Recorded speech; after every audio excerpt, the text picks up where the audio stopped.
My parents flew to a royal palace in Italy for my sister's extravagant wedding. I stayed behind in my apartment in California, completely uninvited. At 2 in the morning, my phone lit up with frantic emergency texts and a call from my mother screaming about the Italian police locking them inside the venue. They expected me to fix their financial disaster just like I always did. But this time I made one single phone call that ended their reign of manipulation forever. My name is Natalie, and I am 34 years old. I work as a forensic accountant in San Francisco, and for years I was the designated problem solver for my toxic relatives.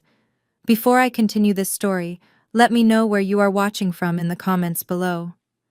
Hit like and subscribe if you have ever had to cut off family members who underestimated your intelligence and treated you like a walking bank account. Trust me, you will want to hear how I handled the ultimate betrayal. It was exactly 2 in the morning on a Tuesday when the ringtone shattered the silence of my bedroom. I had to work early the next day, so I almost ignored it. But the caller ID flashed my mother Cynthia's name. Against my better judgment, I answered. I barely had the phone to my ear before her shrill voice blasted through the speaker. Natalie, you need to wire $350,000 to the palace management right now. She was hyperventilating, and I could hear a chaotic mix of shouting voices, clinking glass, and foreign accents in the background. Do you hear me? The bank declined the final payment for the wedding venue. The estate manager called the Italian police, and they are blocking the massive iron doors. They are not letting anyone leave the property until the bill is settled. I sat up in the dark and turned on my bedside lamp. I felt no panic, just a cold, deep wave of exhaustion. For my entire adult life, my parents, Richard and Cynthia, had favored my younger sister Brittany, treating her like royalty, while expecting me to foot the bill. Brittany was marrying Jamal, a man who constantly bragged about his supposed tech startup wealth. Yet here was my mother screaming at me from Lake Como, Italy, demanding a fortune in the middle of the night. I got out of bed and walked to my kitchen to pour a glass of water.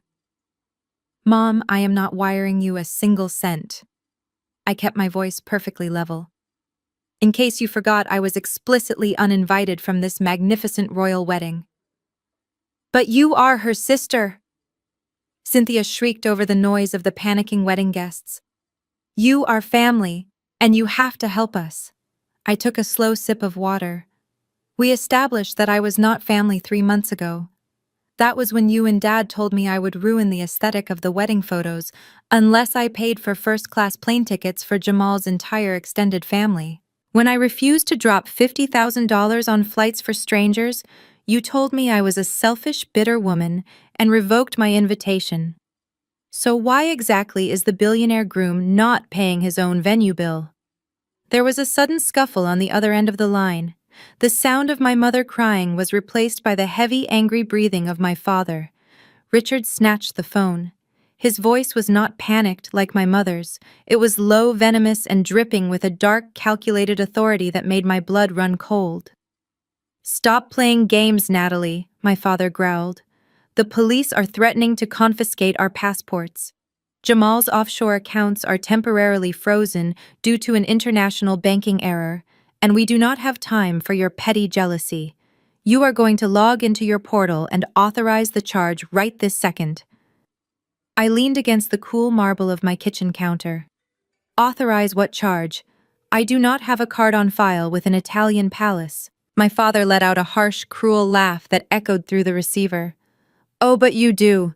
You think we would let you ruin your sister's dream wedding just because you wanted to be stubborn.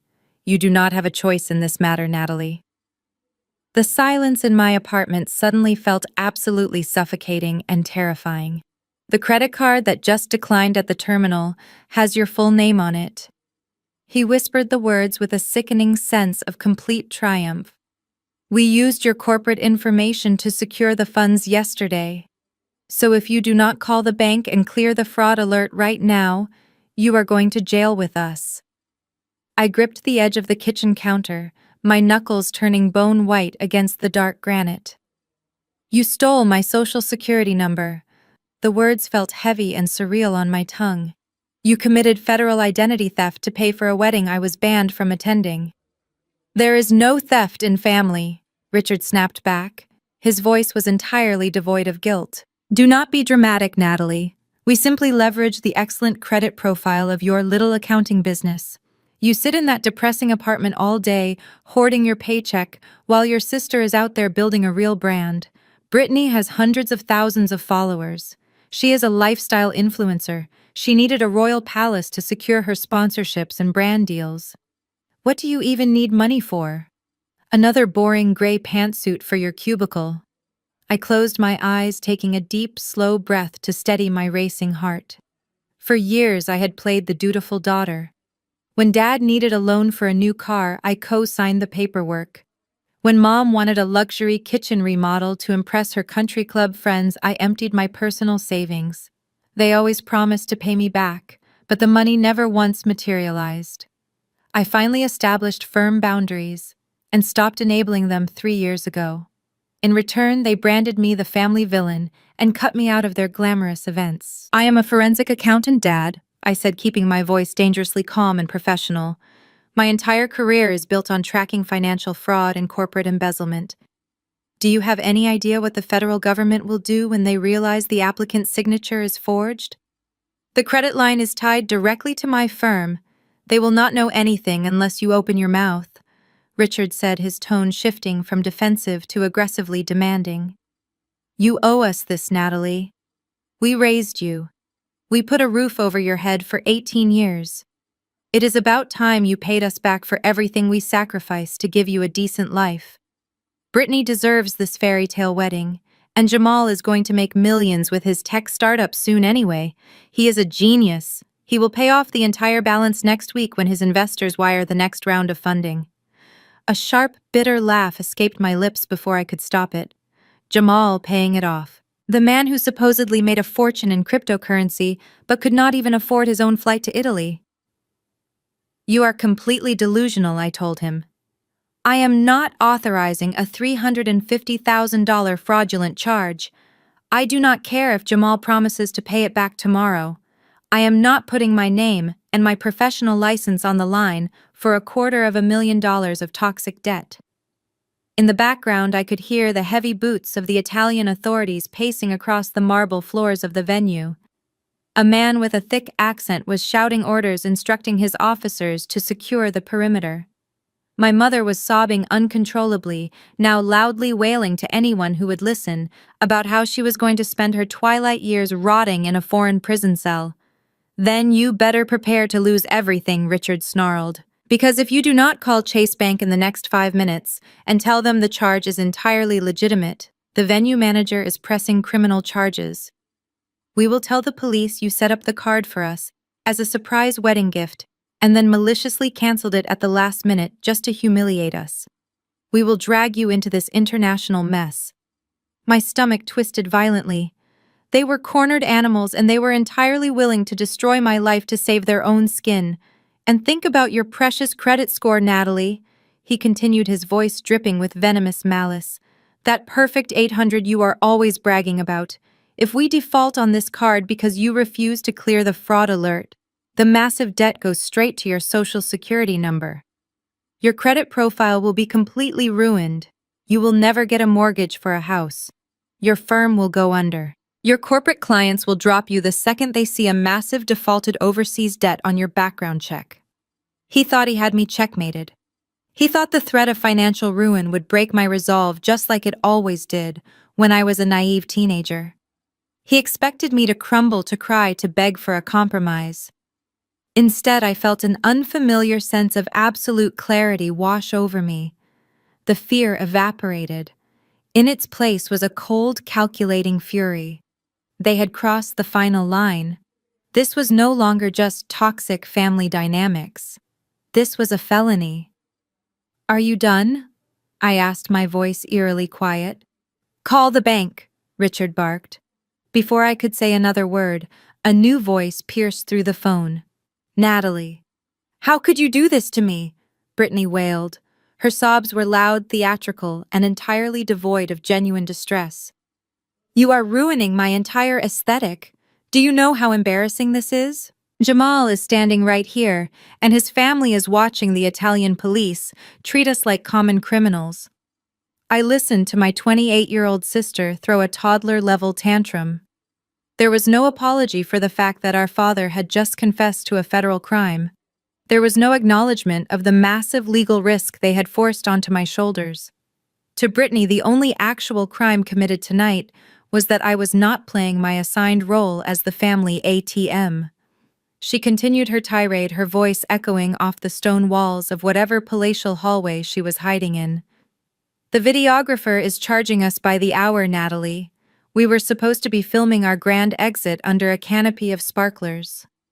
Now the sparklers are sitting in boxes because the venue manager refuses to light them until the bill is paid. You are literally destroying the most important night of my life because you are too cheap to help your own flesh and blood. My followers are waiting for the live stream. I promised them an exclusive look at the royal reception. If I do not post in the next hour, my engagement metrics will plummet. Do you have any idea how hard I worked to secure the sponsored champagne for this event? I stood in my quiet kitchen in California, listening to a grown woman cry over engagement metrics while authorities were preparing to detain our parents. It was a spectacular display of absolute delusion.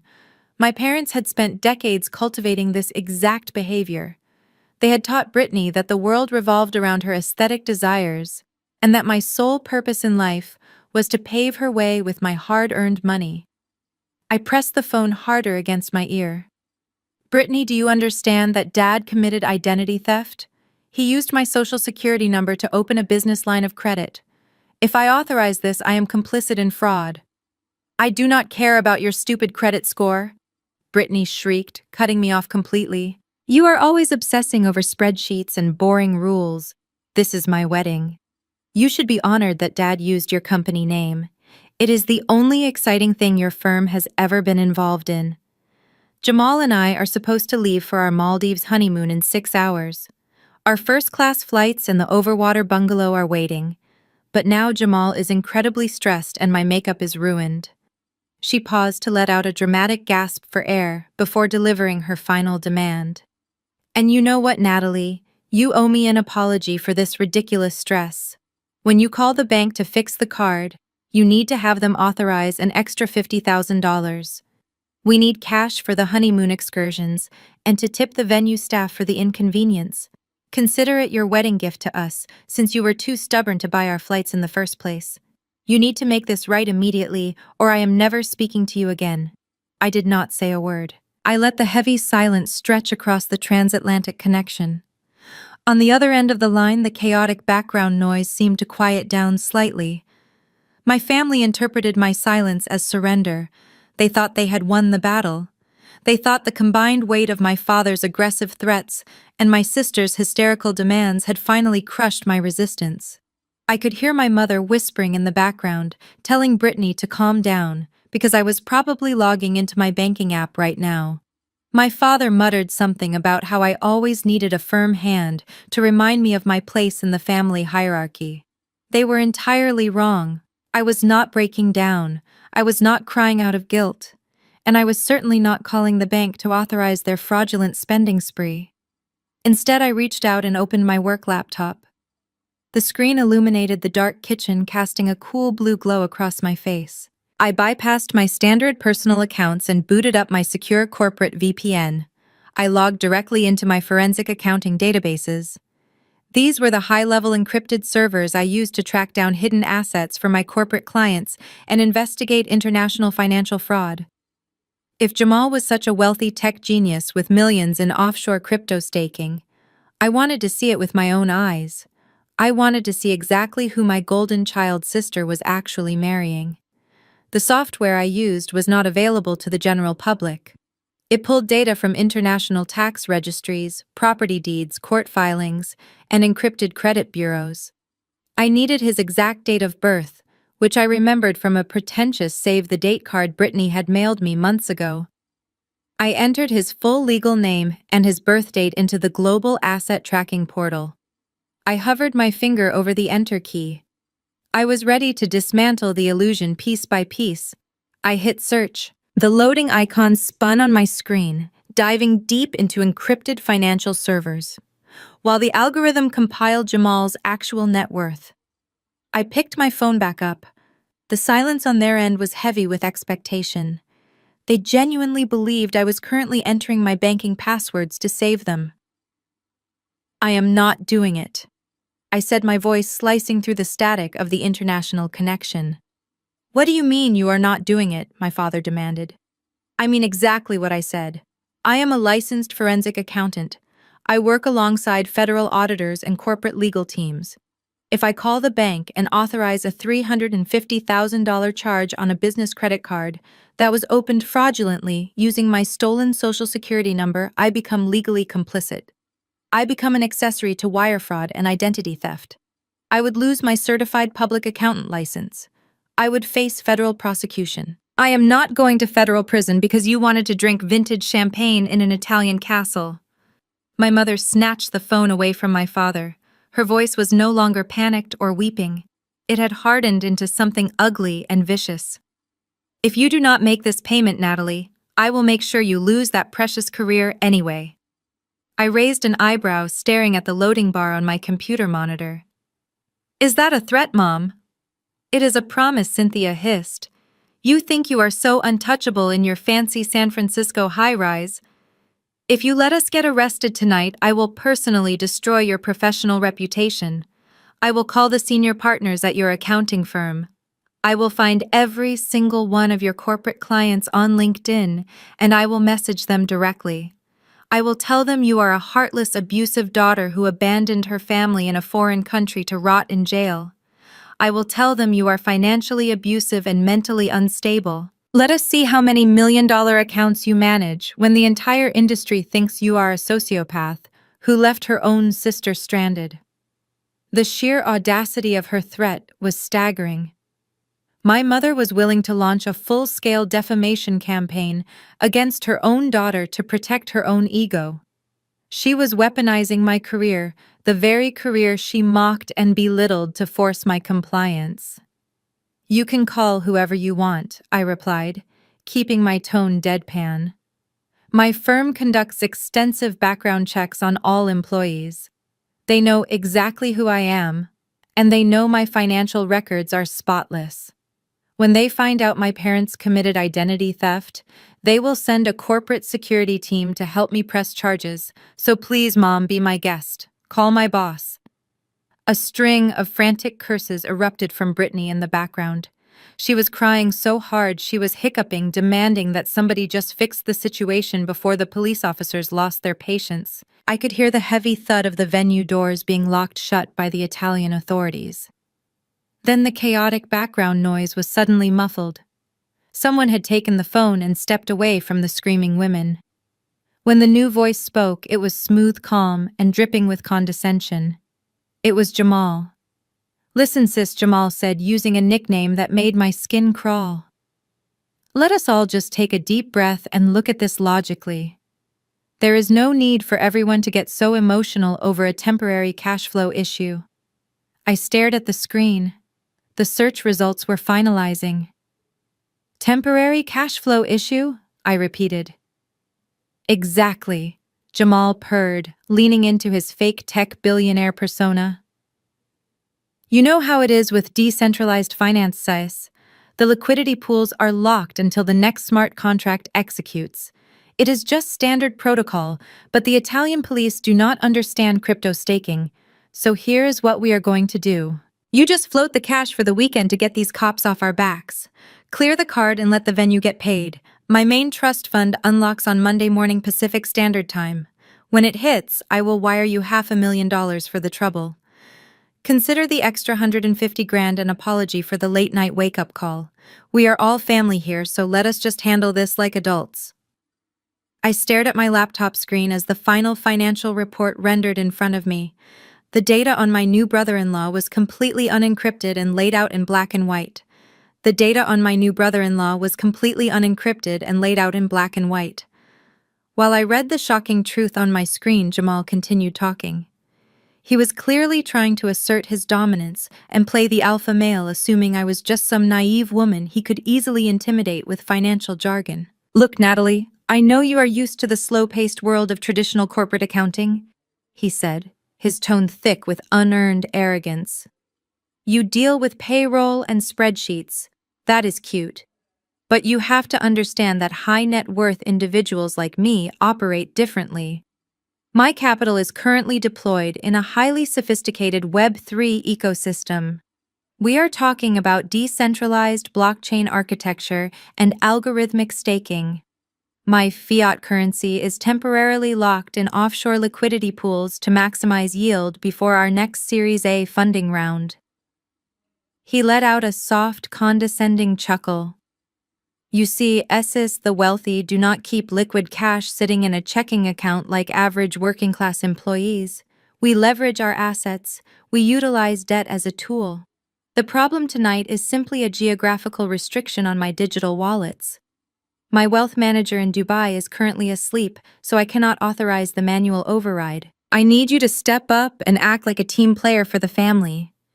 I rested my chin on my hand, staring blankly at the glowing monitor.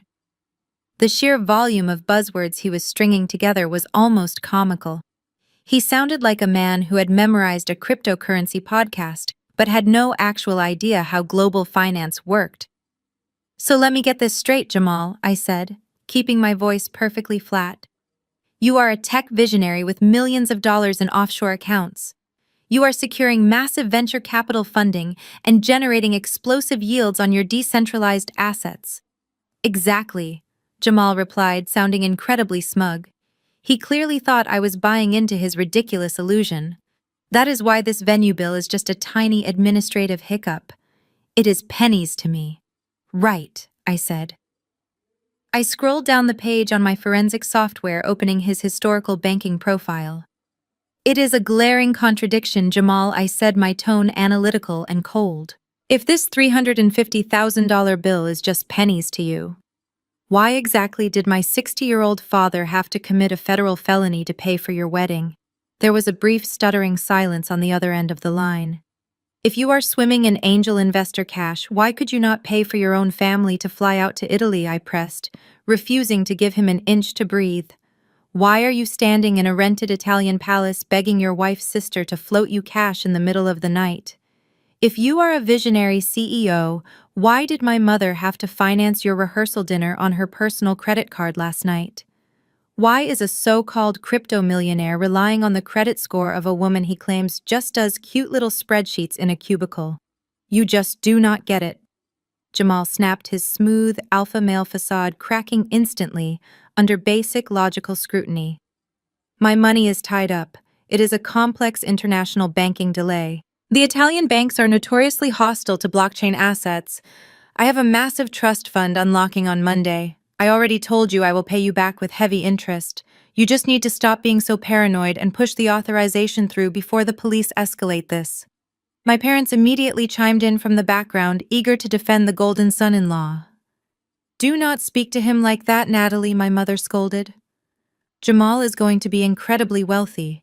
He is on the cover of startup magazines. You are just trying to humiliate him because you are intimidated by his success. You have always been jealous of anyone doing better than you. He is a visionary, Richard barked, his voice echoing loudly. You are a glorified calculator, Natalie. Do what he says and clear the card. We are not going to let your petty traditional finance mindset ruin a multi-million-dollar network of connections. Jamal has investors at this wedding who cannot be detained by local authorities. I blocked out their frantic screaming and focused entirely on the undeniable data populating my screen. The forensic search had pulled his entire legal and financial footprint spanning the last decade. There were no offshore accounts. There was no trust fund waiting to unlock on Monday. There were no venture capital firms backing him. Instead, I was looking at a barren wasteland of rejected credit applications, defaulted payday loans, and a mountain of unpaid civil judgments. My parents had sold their souls and risked federal prison for a man whose entire existence was a carefully curated Instagram illusion. He was nothing but a grifter preying on my sister's desperate need for social media validation. I took a deep breath, letting the silence stretch just long enough to make Jamal sweat. When I finally spoke, my voice was razor sharp. That is an incredibly fascinating story about your offshore liquidity pools, Jamal. I hit the enter key on my keyboard, expanding the legal documents section of his background report. But that is funny, because looking at your federal background check right now, I do not see any Web3 tech startups or trust funds. Let us talk about the company registered to your name in Nevada. The line was dead silent. I could practically hear the gears grinding in Jamal's head as he tried to figure out how I knew about his Nevada shell company. But I did not give him a single second to spin another lie. I leaned closer to my monitor, reading the public court documents verbatim. Apex Solutions, LLC. Registered 3 years ago in Las Vegas, Nevada. That sounds like a cutting-edge tech startup, right? Except the filing classifies it as a retail arbitrage business. You were drop-shipping cheap electronics from overseas, Jamal, and you were not even successful at it. The business license was revoked for failure to pay basic state filing fees. What is she talking about, Jamal? My father demanded. His voice was no longer arrogant. It was laced with a sudden creeping panic. She is making it up, Brittany yelled. Her voice echoed loudly in the palatial Italian hallway. She is just trying to embarrass us. Hang up the phone, Jamal. Do not listen to her. I ignored my sister and kept reading the undeniable facts. According to the United States Bankruptcy Court District of Nevada, you filed for Chapter 7 bankruptcy 22 months ago. You claimed exactly $0 in liquid assets. You discharged over $90,000 in personal credit card debt and unpaid business loans. You do not have a trust fund, Jamal. You do not have offshore liquidity pools waiting to unlock on Monday morning. You have a legally mandated financial wipeout. Jamal, say something, Richard ordered. The heavy authority in his voice was completely gone, replaced by the frantic tone of a man watching his life flash before his eyes. Tell her she is looking at the wrong file. Tell her it is a mistake. But Jamal did not say a word. The smooth, confident alpha male from 2 minutes ago had completely vanished. All I heard was the ragged, shallow sound of his breathing through the phone speaker. I kept scrolling down the forensic report, tearing down the rest of his pathetic illusion piece by piece. Let us look at your current assets, Jamal. Your permanent residence is listed as an apartment complex in Atlanta, Georgia. But there is an active eviction judgment against you from 4 months ago for non-payment of rent. You were kicked out by the sheriff. Is that why you were so eager to move into Brittany's luxury condo in Los Angeles the moment you two met? You just needed a place to sleep. Stop it, Brittany shrieked. You are a jealous liar, Natalie. Jamal owns a penthouse. I have seen the pictures on his Instagram. He wears designer suits. You saw pictures of an Airbnb he rented for a weekend, Brittany. I corrected her, my voice steady and unyielding. The suits are rented. And what about that beautiful matte black sports car he drives around California? The one he told you he bought with his first round of venture capital funding. The vehicle identification number links directly to a high-interest subprime lease agreement. And guess what? The lender has an active repossession order out on it. As we speak, a tow truck driver is actively scanning license plates in Los Angeles, looking for that car to drag it back to the dealership lot. The silence that followed on the other end of the line was absolute. It was the heavy, suffocating silence of a massive, devastating truth crashing down on arrogant people. In the background, I could hear the Italian police officers speaking sharply to the venue manager, their patience clearly running out. The reality of the situation was terrifyingly clear. My mother let out a strange, strangled gasp. It sounded like she could not get enough air into her lungs. Richard Jamal, she choked out. Her voice was trembling so hard I could barely understand her. Tell me this is not true. Tell me you did not let me pay for your rehearsal dinner with my personal retirement savings while you are facing eviction. Jamal finally spoke, but his voice was completely unrecognizable. It was thin, weak, and trembling with fear. Mr. Richard, I can explain everything. The market took a sudden downturn and my partners backed out of a crucial deal. I just needed a little time to restructure my portfolio. I swear the money is coming. He was still trying to use corporate buzzwords, but the confidence was entirely gone. He sounded like exactly what he was. a desperate cornered con artist who had just been completely exposed. Brittany erupted into a fit of pure hysteria. "You are lying, Natalie. You hacked into some fake website just to ruin my wedding. You have always been jealous of me. You are just bitter because no man wants to marry a boring accountant. Jamal is a millionaire," but her screams meant nothing. Jamal's terrified inability to string together a coherent defense told my parents everything they needed to know. They were standing in a foreign country surrounded by angry police officers, and they had just realized the billionaire groom was completely, utterly penniless. The silence shattered like glass as Richard exploded. "Are you broke, Jamal?" His question ripped through the phone speaker, carrying a raw, sickening desperation. "Look me in the eye and tell me my older daughter is lying. Tell me you did not file for bankruptcy while wearing a rented tuxedo." Jamal stammered uselessly. His voice was a high-pitched whine completely stripped of its former alpha male arrogance.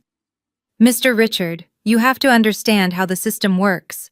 The venture capital world is incredibly volatile right now. I was simply protecting my assets from predatory lenders. It was a strategic corporate restructure, not a personal failure." Richard let out a guttural sound of pure, unadulterated rage. "Protecting what assets? She just read your eviction notice aloud over the phone. You do not even own a car. You let me steal my own daughter's social security number to pay for your extravagant destination wedding. You let me commit a federal crime while you had absolutely nothing to your name." Brittany finally found her voice. It was trembling and small. "Jamal, is she telling the truth? Do you really not have a trust fund? Are we really not going to the Maldives tomorrow?" Jamal immediately pivoted back to his favorite survival tactic. He resorted to aggressive gaslighting. He grabbed Brittany by the shoulders, and I could hear the rustle of her heavy silk wedding dress through the receiver. "Baby, listen to me right now. You know your sister is sick. She works with computers all day in a dark room. She knows how to manipulate data and forge digital documents. She hates that you are beautiful, and she hates that you are happy. She hacked into some public database and altered the court records just to frame me. She wants to ruin our perfect day." It was a desperate, pathetic lie. Any rational human being would have laughed in his face. A forensic accountant does not magically hack a federal bankruptcy court server in the middle of the night just to ruin a wedding. But Brittany wanted to believe it so badly. Her entire identity was wrapped up in being the wealthy influencer wife. She could not process the reality of marrying a homeless grifter. "You forged this, Natalie," she screamed at the phone, her voice echoing wildly. "You are trying to ruin my life because you are a miserable spinster. You have always been insanely jealous of me and Jamal." Before I could even begin to dismantle his ridiculous hacking excuse, a heavy set of wooden double doors slammed open in the background. The chaotic family argument was instantly silenced by the booming, authoritative voice of the Italian palace manager. "Basta," he shouted. "Enough of this nonsense."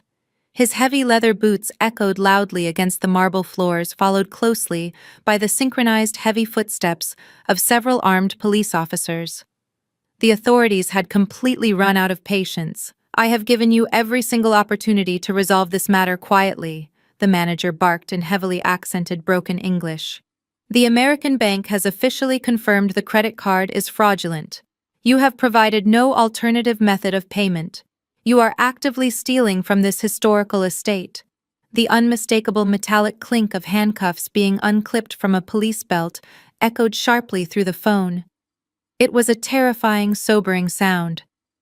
"You have exactly 10 minutes, the manager announced, his voice devoid of any sympathy.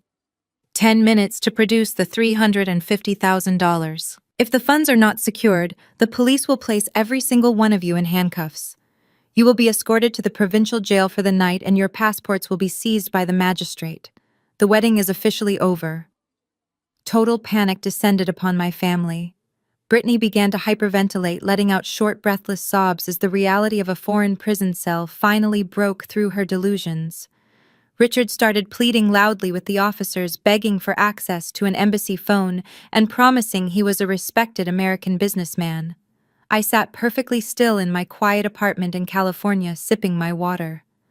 I waited for the inevitable moment they would realize they had absolutely no way out. The con artist they worshipped could not save them. The only person who could save them was the daughter they had emotionally abused and discarded. I expected a profound apology. I expected them to beg for my forgiveness. I expected my mother to finally turn on Jamal and tear him apart for deceiving her precious golden child. But toxic families do not operate on logic or accountability. They operate on a twisted sense of shared delusion and scapegoating. The rustling of the phone indicated someone had violently snatched it from Richard. It was Cynthia. Her breathing was ragged and her voice was filled with a terrifying, irrational fury. Instead of turning her rage toward the fake billionaire who had conned them all, my mother aimed her venom directly at me. "This is entirely your fault," Natalie Cynthia screamed, her voice cracking with hysterical rage. "If you had just kept your mouth shut and authorized the card, we could have paid the venue. We could have avoided the police completely. We could have dealt with Jamal privately when we got back to America. You brought this public shame on us on purpose. You have to fix this right now." I listened to my mother scream through the speaker, trying to process the absolute insanity of her logic. She had just discovered that her precious son-in-law was a bankrupt fraud facing eviction. She had just learned that every single dime he claimed to have was a lie. Yet somehow in her twisted mind, I was the villain for refusing to fund the scam. She did not care that Jamal was a grifter.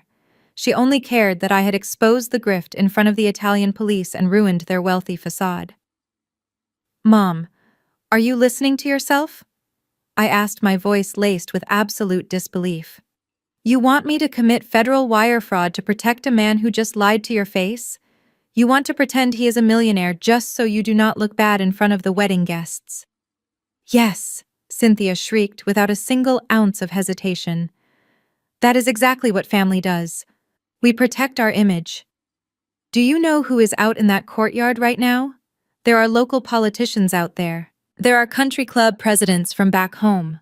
If we are hauled out of here in handcuffs, we will be the laughingstock of our entire social circle in California. We can deal with Jamal and his financial issues later. Right now, we need to survive tonight. You have to clear that card." My father grabbed the phone back, his heavy breathing echoing over the line. "Your mother is right, Natalie. This is about preserving our legacy. We are not going to let this little hiccup destroy years of careful social networking. You are going to authorize the charge and we are going to walk out of this palace with our heads held high." I squeezed my eyes shut, feeling a sharp headache forming behind my temples. It was a terrifyingly familiar script. They were demanding that I sacrifice my own future to fund Brittany's lavish lifestyle. "This is exactly what you did to me when I was 18 years old," I said, my voice dropping to a dangerous, quiet tone. "You are doing the exact same thing." "Do not bring up the past," Richard barked aggressively. "This is an international emergency. It is the exact same emergency," I shot back, refusing to be silenced.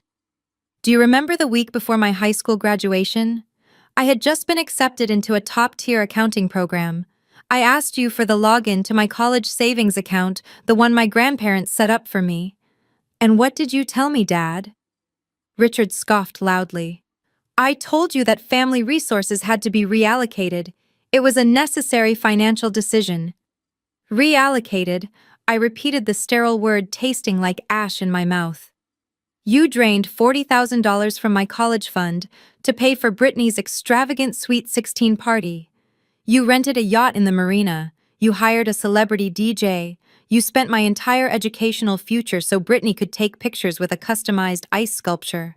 And when I cried and begged you to leave me enough for my first semester tuition, what did you tell me to do? You told me to take out high-interest student loans for the good of the family. You told me to go into crippling debt so my little sister could look rich on the internet." Brittany scoffed in the background, her voice dripping with venom. "Oh my God, are you really still crying about that stupid college fund?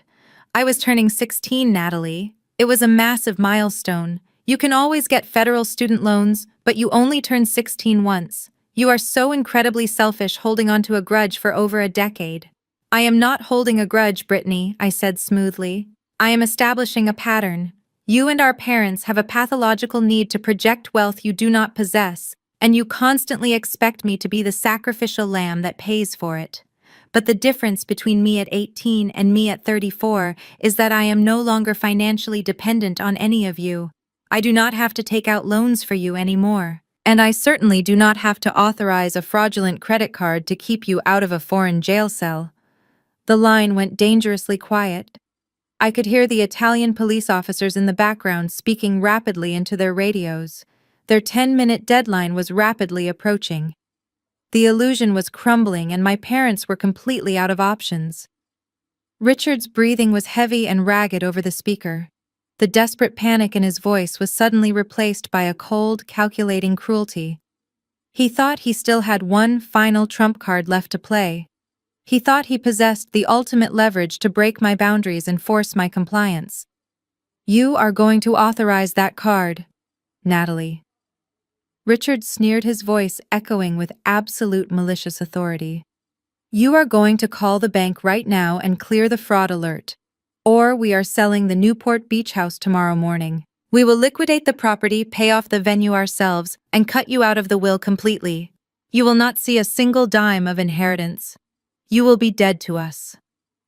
I listened to the hollow threat echoing across the transatlantic line. My father genuinely believed he had just dropped the ultimate trump card. He thought the promise of a future inheritance was the heavy iron chain he could use to drag me back into absolute submission. The Newport Beach house was his absolute pride and joy. It was a sprawling 4-bedroom coastal property overlooking the Pacific Ocean, perfectly manicured, heavily photographed, and constantly flaunted at their prestigious country club. To my parents, that house was the ultimate symbol of their superiority and financial success. Are you listening to me, Natalie? Richard barked, his voice laced with aggressive, desperate authority. I have my luxury real estate agent on speed dial right now. The housing market in Southern California is incredibly hot this season.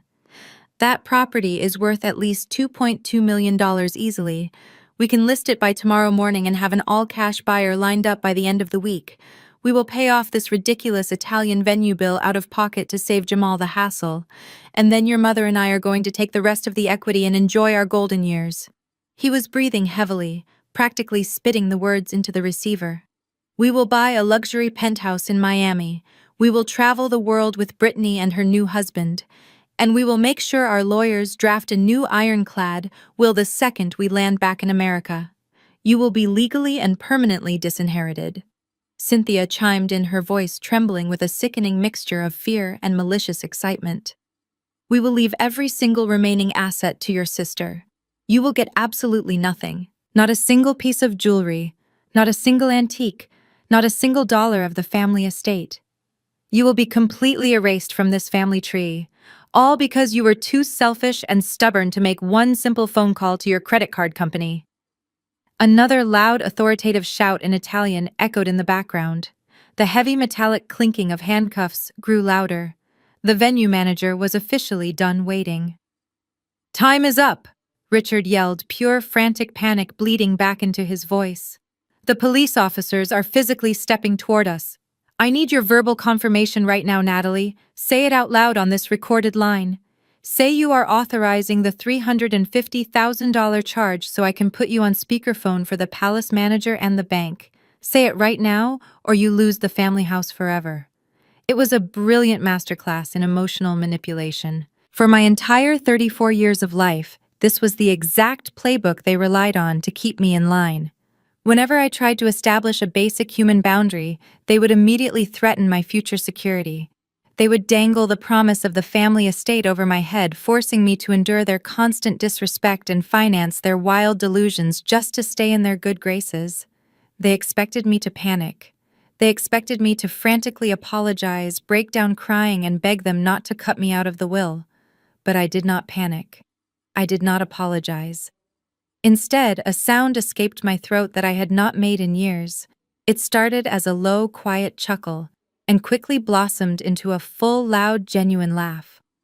It was a cold, chilling laugh that reverberated through the quiet, empty walls of my California apartment. It was the absolute sound of a woman who had just realized the terrifying monster under her bed was nothing but a pathetic, fragile shadow. "What is so funny?" Brittany shrieked, her voice cracking with pure hysteria. "We are literally about to be arrested and thrown into a foreign jail, and you are laughing like a psychopath. You are completely sick, Natalie. You need psychiatric help." I took a slow, deep breath, bringing my laughter down to a quiet, highly amused smile. I rested my elbows on the cool granite kitchen counter, staring out my window at the distant glowing city lights of San Francisco. "Oh, Dad, I am not laughing because I am sick. I am laughing because your brilliant master plan has a massive, fatal flaw." "What flaw?" Richard demanded, his voice dropping to a cautious, defensive growl. He hated when he did not have the upper hand. "The house is worth over $2 million. I know exactly what the market value is. I check the real estate listings every single week. The market value is perfectly accurate," I replied, my voice dripping with cold, analytical precision. "It is a beautiful property, in a highly desirable zip code, but you are missing a very crucial detail in your grand liquidation strategy. Sell the house." I paused, letting the heavy silence build across the thousands of miles separating us. "Richard, how exactly do you plan to sell a house that you do not even own?" "What are you talking about?" Richard scoffed, but I could hear the sudden tremor of uncertainty creeping into his voice. "Of course I own the house. My name is on the deed. I bought that property 20 years ago. You have lost your mind, Natalie. You are trying to bluff your way out of this, and it is pathetic." "I have an incredibly sharp memory, Dad," I replied calmly, walking away from my kitchen counter to look out the window, especially when it comes to financial transactions involving my own money. "You are right about one thing. You did buy that house 20 years ago. But you seem to have completely forgotten about a very specific event that took place exactly 3 years and 2 months ago. Do you remember the minor tax issue you ran into with the federal government?" The line went dead silent. Even my mother stopped her frantic sobbing in the background. I could hear the distinct sound of the Italian police radios crackling, filling the quiet void. "I am talking about the time the Internal Revenue Service audited your so-called brilliant investment portfolio." I continued, keeping my tone bright and almost conversational. "You know, the time they discovered you had been massively underreporting your income for years to maintain your wealthy country club lifestyle. They placed a $150,000 federal tax lien on all of your assets. They were ready to seize your bank accounts, and they were actively preparing a criminal case for tax evasion. You were staring down the barrel of a federal prison sentence. That was a simple misunderstanding." Richard snapped, his voice defensive and incredibly tight. "My former accountant made a massive clerical error, and we resolved it privately." "We did not resolve it, Dad," I corrected him sharply, my voice echoing in my quiet apartment. "I resolved it. You showed up at my front door in tears at midnight, begging me to liquidate my personal investment accounts to bail you out. You told me the IRS was going to take the Newport Beach house and leave you and Mom completely homeless. You told me you would be socially ruined, and that Brittany would be so embarrassed she would have to drop out of her expensive private university. You demanded I fix your mess, because according to you, that is exactly what family does. So you wrote me a check," Richard countered, trying desperately to regain his dominant footing. "It was a family loan. I am going to pay you back with heavy interest when we sell the house tomorrow morning." "So what is your point, Natalie?" "My point is that I am a certified forensic accountant," I said slowly, articulating every single syllable. "I do not hand out six-figure unsecured loans to high-risk individuals who are actively being investigated for tax fraud. Not even if those individuals are my parents. When I agreed to pay off your $150,000 IRS lien, I told you I required ironclad collateral to secure the transaction. I brought a stack of legal documents to the house for you and Mom to sign." "It was standard loan paperwork," Richard argued, but his breathing was growing increasingly rapid. "It was just a basic promissory note for the family records." "Are you entirely sure about that?" I asked, leaning back against my living room wall. Because from what I recall, you were so terrified of the federal agents auditing you that you did not even bother to read a single page of the thick paperwork I placed in front of you on the dining room table. You just grabbed your expensive fountain pen and eagerly signed every single signature line I pointed to. You were so intensely relieved that your stupid, boring daughter was fixing your financial disaster again that you did not even ask a single question. Natalie, what did you make him sign? Cynthia whispered. Her voice sounded like it was being violently squeezed through a tight fist. I made him sign a quitclaim deed, Mom, I answered, my voice ringing out clearly over the transatlantic line. In the state of California, a quitclaim deed immediately transfers all legal ownership interest of a property from one party to another. I did not give you a family loan to pay off your federal tax evasion penalties. I bought the Newport Beach house from you for exactly $150,000. And because you were so desperate to hide your financial failure from your rich friends, you signed away the entire $2 million property without a second thought. No, Richard bellowed. The sound was raw and guttural, echoing violently off the stone palace walls. That is completely illegal. You tricked me. That is my house. You manipulated the paperwork. It is completely legal and securely filed with the county clerk, I replied, refusing to let his explosive anger rattle me. You legally transferred the title to a private limited liability company, a company that I fully own and operate. You cannot call a real estate agent tomorrow morning and sell my property, Dad. You have absolutely zero equity to your name. You are totally and completely broke. The absolute finality of my words hung in the air, crushing the last remaining ounce of their manufactured reality. There was no more blustering. There were no more aggressive threats about inheritance or social status. For the first time in my entire life, my father had absolutely nothing to say. For decades, Richard had operated under the assumption that he was the smartest man in the room. He believed he could outsmart the federal government, outsmart his business partners, and endlessly manipulate his own daughter. Discovering that I had quietly secured the title to the Newport Beach house 3 years ago while he was blinded by his own legal terror completely destroyed his ego. The realization set in with the crushing weight of a concrete wall. They had absolutely no money. They had an angry Italian police force standing inches away from them. Their billionaire son-in-law was a homeless fraud facing eviction. And the $1 million safety net they thought they could use to bully me into submission belonged entirely to me. Cynthia stopped her theatrical sobbing. It was instantly replaced by the terrifying, ragged sound of genuine hyperventilation. She was gasping for air like a woman who had just stepped off a ledge, realizing there was no ground beneath her. Richard let out a sound that I had never heard before. It was a choked, agonizing gasp that shattered his arrogant facade completely. My domineering father, the man who had ruled our family through fear, financial manipulation, and cruel ultimatums, broke down into a loud, pathetic sob. Natalie, please! His voice was practically unrecognizable, trembling violently with unadulterated terror. You cannot do this to us. You cannot leave us here. I am a 60-year-old man. I cannot survive in an Italian prison cell. I have a heart condition. Please, I am begging you on my hands and knees. The transition was incredibly jarring. Just 2 minutes ago, he was aggressively ordering me to commit federal wire fraud and threatening to leave me penniless. Now he was weeping openly over the phone, abandoning every single shred of his pride in front of hundreds of wedding guests.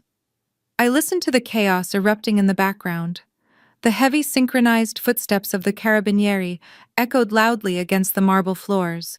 The venue manager was shouting orders in rapid Italian, instructing the officers to secure the perimeter. I could hear the distinct sound of expensive glassware shattering on the stone floor as guests panicked and tried to flee the reception area. The beautiful string quartet that had been playing classical music earlier had been replaced by the chaotic shouting of local law enforcement. "Put your hands behind your back!" a stern voice shouted in broken English. The sharp, metallic ratcheting sound of handcuffs being tightened around someone's wrists pierced through the speaker. "They are arresting the groomsmen!" Cynthia wailed, her voice thick with sheer panic. Natalie, they are putting handcuffs on your uncle. They are taking our passports. Please help us. You are the only one who can fix this. You have always fixed everything for us. Where is your brilliant son-in-law, Mom? I asked, keeping my voice utterly devoid of sympathy.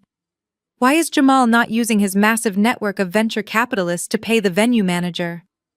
He tried to run away, Cynthia sobbed hysterically. The moment the police stepped forward, Jamal dropped his champagne glass and tried to sprint out the back doors of the courtyard. The private security guards tackled him into the gravel driveway. He is crying on the ground right now, telling the police he has no idea who we are. He is entirely useless. The illusion was completely dead. The high society wedding of the decade had officially devolved into a massive criminal scene. Suddenly, the phone was violently yanked away from my mother. I could hear the heavy rustling of silk fabric and the frantic, shallow breathing of someone having a total mental breakdown. It was Brittany. The golden child was no longer worried about her aesthetic. She was no longer screaming about her Instagram followers or her ruined makeup. The reality of being handcuffed in her custom designer wedding dress had finally shattered her massive ego. She was crying so hard she was choking on her own tears. The glamorous influencer who had banished me from her perfect day was now reduced to a terrified child begging for my protection. Nat! Brittany gasped out, her voice high and breathless.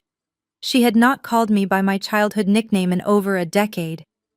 Nat, I am so sorry. I am so incredibly sorry for everything I said. I stood in my quiet kitchen, listening to my sister frantically bargain for her freedom. Please, Nat, just make the call. I will annul the marriage with Jamal tomorrow morning. I swear to you I will leave him. I will delete my social media accounts. I will pay you back every single penny if I have to work minimum wage for the rest of my life. I will do anything you want. Just call the bank so we do not go to Italian prison. I let Brittany's frantic sobbing echo through my quiet kitchen for a few moments. She was hyperventilating, repeating my name over and over again, making wild promises she could never keep. But I was not interested in my sister's sudden change of heart. Her apologies were completely worthless, born only out of the immediate threat of a foreign jail cell. Put Dad back on the phone, I said, my voice slicing through her hysteria like a cold blade. There was a brief, chaotic shuffle on the other end. I heard my mother urging my father to take the phone, telling him to do whatever I asked. When Richard finally spoke, his voice was completely devoid of its usual arrogant thunder. It was a weak, trembling rasp. I am here, Natalie, he whispered, sounding like a thoroughly broken man. Please just tell me what I need to do. I will do anything. I sat down at my kitchen island and opened a new tab on my laptop. I launched the encrypted call recording software I used for conducting remote forensic interviews with corporate whistleblowers.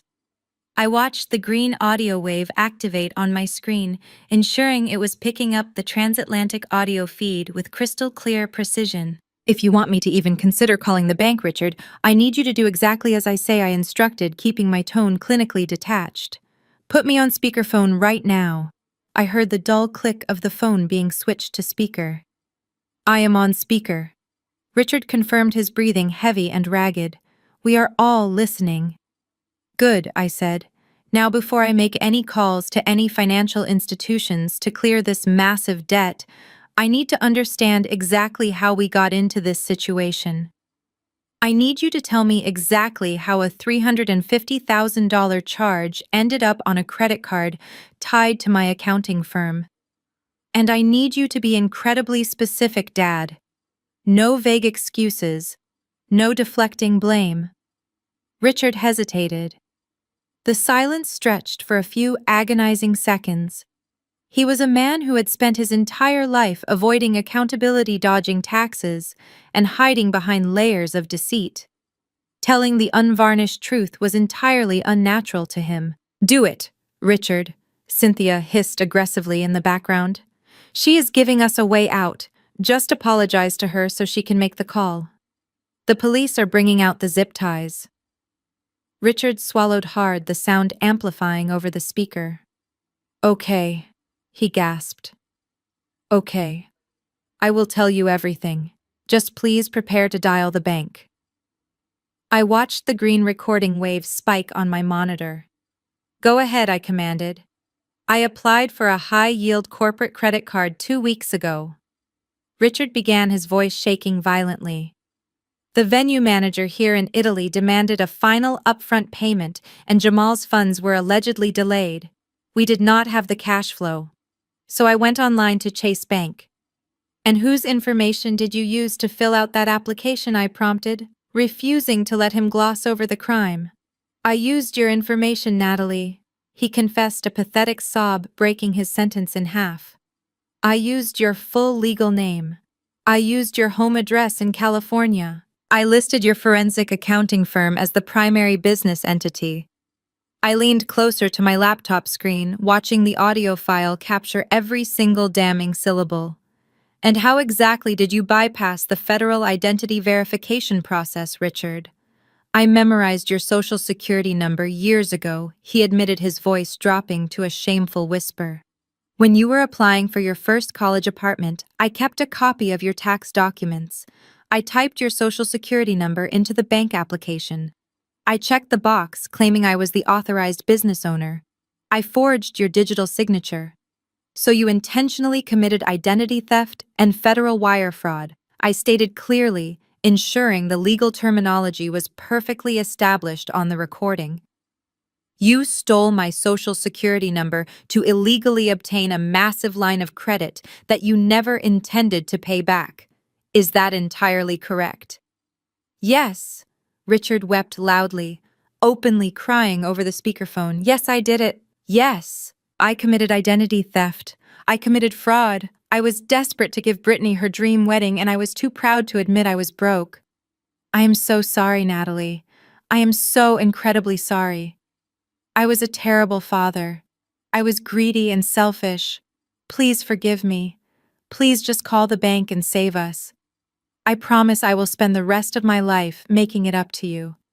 Cynthia and Brittany immediately chimed in, their voices overlapping in a chaotic chorus of desperate apologies. They were praising my intelligence, calling me the savior of the family, and promising that things would be completely different from now on. They genuinely believed that this humiliating public confession was the final toll they had to pay. They thought I was just a bitter daughter extracting a pound of flesh before swooping in to rescue them like I always did. I reached out and clicked the save button on my recording software. A small notification popped up on my screen, confirming the encrypted audio file was successfully stored and ready for export. I had every single crystal clear second of his confession. I had the absolute undeniable proof I needed to completely destroy them. I stared at the saved audio file on my desktop for a moment, letting the reality of my victory wash over me. The recording was safely backed up to 2 separate encrypted cloud servers. My father had just handed me the loaded gun, and I was entirely prepared to pull the trigger. On the phone, the chaotic symphony of the Italian palace was reaching an absolute crescendo. The venue manager was no longer negotiating. The 10-minute grace period had officially expired. I could hear the distinct authoritative voice of a senior police officer cutting through the noise. He was speaking in rapid Italian, followed immediately by a heavily accented English translation. You are under arrest for fraud against the state and theft of services. You have the right to remain silent. Anything you say can and will be used against you in a court of law. Wait, you cannot do this, Richard screamed. The sound of a brief physical struggle echoed through the speaker, followed by my father grunting in pain as his arms were forcibly wrenched behind his back. I am an American citizen. I demand to speak to the consulate. You will speak to the magistrate, the officer replied coldly. The heavy metallic click of handcuffs snapping shut was incredibly loud. Then a new wave of commotion erupted near the back of the venue. A woman shrieked, and I heard the heavy thud of footsteps running across the marble floor. It was followed by the sound of someone crashing violently into a table of expensive champagne flutes. The glass shattered into 1,000 pieces. Get off me! A panicked, high-pitched voice yelled. It was Jamal. He is trying to run! Cynthia screamed, her voice cracking with pure disbelief. Jamal is running away. The so-called tech billionaire, the man who had promised my sister the world and bragged about his massive offshore liquidity pools, had decided to abandon his bride at the altar of their crimes. Realizing that the police were busy handcuffing my father, Jamal had tried to slip through the catering kitchen doors to escape into the Italian countryside. He did not care about Brittany. He did not care about the family that had just committed a federal felony to fund his lifestyle. He only cared about saving his own skin. But his cowardly escape was incredibly short-lived. The private security guards hired by the palace had completely surrounded the perimeter. "Let me go." Jamal whined, his voice muffled as he was slammed into the stone wall by two burly security guards. "I have nothing to do with these people. I am just a guest. I do not even know them." "He just said he does not know me," Brittany wailed, the absolute betrayal completely shattering her fragile reality. "Jamal, how could you say that? We just got married." "Shut up, Brittany." Jamal snapped back, his fake alpha male persona entirely dissolved into pathetic desperation. "I am not going to an Italian prison because your stupid family cannot pay a venue bill. Tell them I am not involved." The sheer audacity of his betrayal was almost poetic. My parents had sacrificed their dignity, their financial security, and my future to appease this man, and he was actively throwing them under the bus the second the illusion collapsed. They had chosen a grifter over their own daughter. Natalie Cynthia screamed into the phone, her voice a raw, bleeding throat sound of pure terror. She had completely abandoned any pretense of pride or control. The police officers were moving toward her and Brittany. She could see the zip ties in their hands. "Natalie, they are taking us!" Cynthia cried, the sound of her frantic breathing filling my kitchen. "They are taking Richard to the police car. They are grabbing my wrists. Please, you have the recording. You have his apology. I am begging you, as your mother, make the call. Tell the bank the card is authorized. Tell them it was a misunderstanding. You are our only hope. If you do not call right now, we are going to be locked in a foreign cell tonight." I listened to her desperate pleas. I listened to Brittany sobbing as the officers began to read her rights. I listened to my father shouting useless threats at the Italian authorities. For 34 years, I had been the family scapegoat. I had been the punching bag, the ATM, and the afterthought. They had expected me to absorb their abuse and fix their messes until the day I died. I picked up my phone, holding the speaker close to my mouth. The cool California night air drifted in through my open window, contrasting perfectly with the blazing inferno I was listening to in Italy. "Okay, Mom," I said, my voice perfectly calm and devoid of any emotion. "I will make the call." "Oh, thank God," Cynthia sobbed violently. "Thank you, Natalie. Thank you." I pressed the red button on my screen and hung up the phone. The line went completely dead. The chaotic noise of the royal palace was instantly cut off, leaving my apartment in total, absolute silence. The silence that filled my apartment was absolute and profound.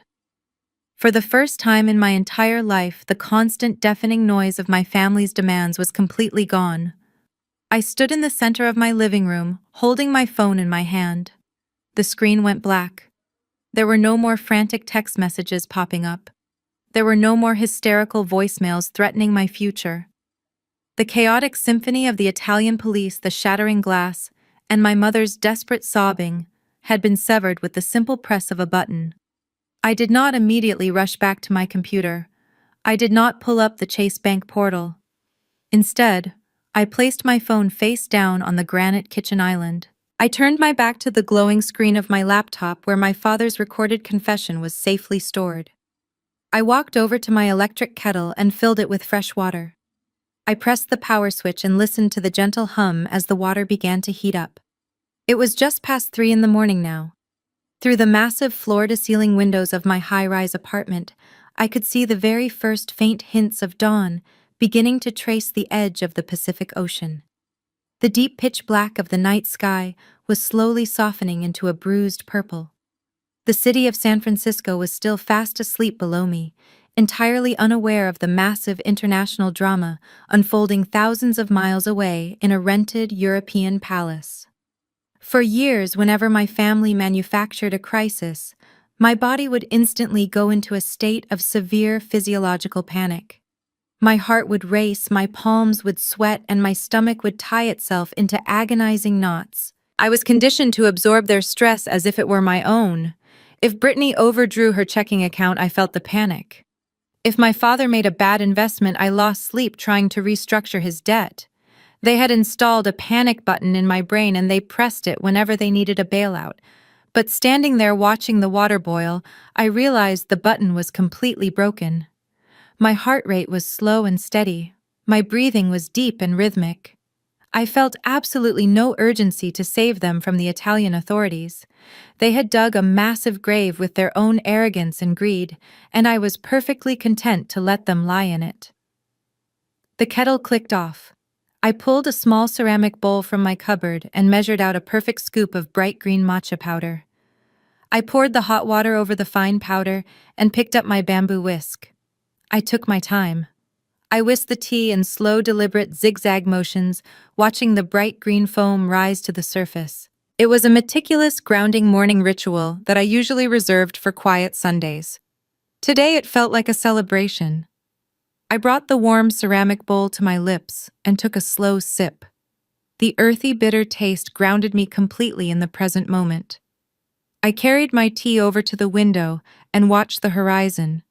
The bruised purple sky was giving way to brilliant streaks of gold and orange. The sun was officially rising over the coast, washing away the darkness. It felt incredibly poetic. My old life, the one where I was the terrified, obedient scapegoat, was permanently over. A completely new reality was dawning. I finished my tea in absolute silence, allowing the warmth to spread through my chest. I walked back to the kitchen sink, rinsed the ceramic bowl, and dried my hands on a fresh linen towel. I felt completely rejuvenated. The heavy, suffocating weight I had carried on my shoulders for 34 years had completely vanished. I was no longer the frightened little girl taking out student loans to fund a sweet 16 party. I was a highly successful professional who had just successfully secured her own financial perimeter against a family of predators. I walked back over to the kitchen island. I picked up my phone and unlocked the screen. The device was still quiet. My family was likely sitting in the back of an Italian police cruiser right now, eagerly waiting for their bank accounts to magically unlock. They were probably assuring the foreign officers that a massive corporate wire transfer was only seconds away. They genuinely believed I had surrendered to their guilt trip. I opened the phone application and pulled up the keypad. I did not open my contacts list. I did not search for the standard 1-800 customer service number for Chase Bank. Calling a regular retail banking representative to report a $350,000 fraudulent charge would take hours of transferring between departments. It would give my father a window of opportunity to try and spin a lie or cancel the card himself to hide the evidence. I was not going to give him a single second of breathing room. I bypassed the standard banking numbers entirely and dialed a direct federal priority line instead. A crisp, professional voice answered. Federal Bureau of Investigation, Economic Crimes Division, Agent Miller speaking. It was the sharp, authoritative tone of federal law enforcement. I did not hesitate. Good morning, Agent Miller, I said, keeping my voice perfectly steady. My name is Natalie. I am a licensed forensic accountant in California. I am calling to report an active case of aggravated identity theft and international wire fraud involving a sum of $350,000. Hearing a forensic accountant report a six-figure wire fraud triggered an instant escalation. Go ahead, Natalie, Agent Miller instructed. What is the nature of the breach? Less than 48 hours ago, an unauthorized business credit account was opened in my name and tethered to my corporate accounting firm, I explained. The perpetrators utilized my social security number to bypass digital security protocols. They attempted to process a $350,000 international charge at a commercial venue located in Lake Como, Italy. The bank flagged the transaction and froze the account, but the perpetrators are currently at the venue attempting to force the authorization. Who are the perpetrators? Agent Miller asked. They are American citizens currently on foreign soil, I replied. Richard and Cynthia. They are my parents. There was a brief pause on the line, but federal agents do not deal in family sentiment. They deal in facts. I need their full legal names, dates of birth, and their last known permanent address, Agent Miller stated. I provided every single piece of information without a single flinch. I gave the agent their full legal names. I gave him the address of the Newport Beach house that I legally owned. I even provided the passport numbers I had forced them to send me months ago when they initially tried to make me book their flights. I handed over a complete, perfectly wrapped dossier of their criminal activity. I am generating the formal incident report now, Agent Miller confirmed. Because this involves international wire fraud and identity theft crossing federal borders, we will flag their passports. If they attempt to re-enter the United States, they will be detained by Customs and Border Protection. Do you have any supporting evidence of the identity theft? I have a crystal-clear audio recording of Richard explicitly confessing to stealing my social security number and forging my digital signature, I told him. I also have the original metadata showing the location where the credit application was submitted. Agent Miller gave me a secure federal portal address. Upload the evidence immediately, he instructed. We will coordinate with the bank to ensure the liability is completely severed from your professional profile. I thanked him and ended the call. The federal machinery was officially in motion. There was no going back. Next, I dialed the direct internal line for the Fraud Investigation Division at Chase Bank. Because of my profession, I had the direct contact information for their senior risk analysts. I bypassed the automated menus and spoke directly to a fraud director named Sarah. I referenced the federal case number I had just received from Agent Miller. Sarah pulled up the frozen account. I can confirm the credit application was submitted online 2 days ago. She said, her voice highly professional. Because you have filed a federal report and provided a sworn statement, we are officially classifying this as a verified malicious breach. The $350,000 balance is permanently declined. We are locking the compromised social security number and placing a hard fraud alert on your entire credit profile. So I am completely cleared of any financial liability, I asked, ensuring the safety of my firm. Absolutely, Sarah confirmed. The bank assumes the risk during the investigation. We will pursue the individuals who filed the fraudulent application directly. Your perfect credit score will not be impacted. I thanked Sarah and hung up the phone. I opened my laptop and navigated to the secure federal database link Agent Miller had provided. The screen was stark white with a massive government seal in the center. I filled out the digital submission form, typing my federal case number. I opened my folder and found the audio file containing my father's weeping confession. I dragged the file into the upload box. The screen displayed a green loading bar, reaching 100% in seconds. A confirmation message popped up on the screen stating the evidence was successfully submitted. For decades, my family had operated under the delusion that they were entirely above the law. They believed their social status would always protect them. They thought they could commit a felony and gaslight their way out by using family as a shield. But the government only cared about evidence, and I had uploaded the ultimate proof. But my work was not entirely finished. As a forensic accountant, I knew that catching the perpetrator was only the first step. The second and most crucial step was securing the financial perimeter so tightly that absolutely no collateral damage could slip through the cracks. My parents were cornered animals, and I knew from professional experience that desperate people often try to open secondary credit lines when their primary scam fails. I was not going to give them a single inch of breathing room. I opened 3 secure tabs on my browser connecting directly to the major credit bureaus: Equifax, Experian, and TransUnion. Using my corporate credentials, I initiated a hard global security freeze on my social security number. This was not a temporary lock. This was a permanent administrative freeze. It meant that no commercial entity could open a new line of credit request, a personal loan, or even run a basic background check using my identity without a multi-factor authentication code sent directly to my encrypted device. I went further. I logged into my personal checking and savings accounts and immediately initiated wire transfers, moving all of my liquid cash into a secondary high-yield account with a completely different banking institution. I revoked every legacy authorization linked to my name.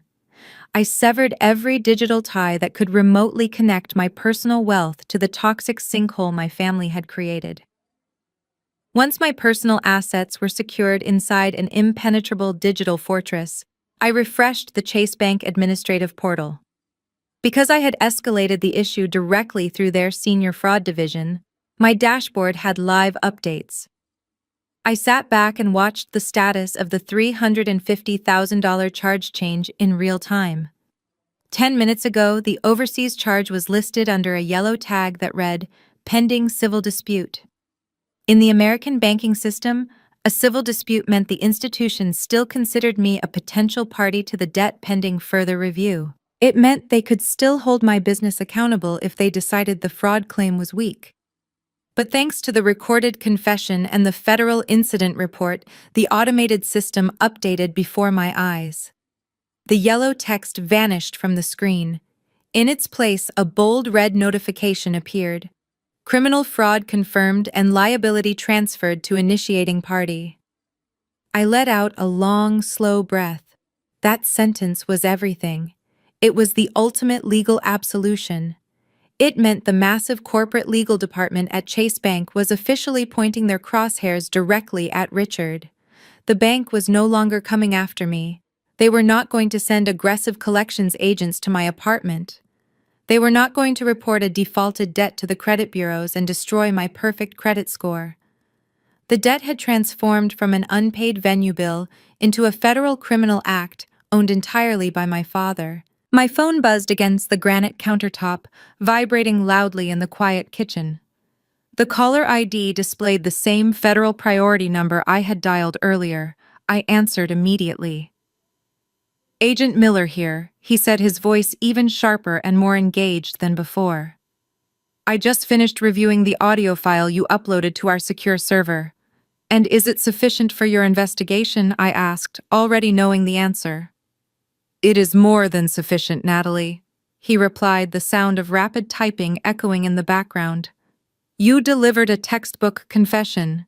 Your father explicitly admitted to forging your digital signature, stealing your social security number, and attempting to authorize a six-figure fraudulent wire transfer. The fraud director at the bank has officially synced their internal investigation with our federal file. The financial liability is entirely on him now.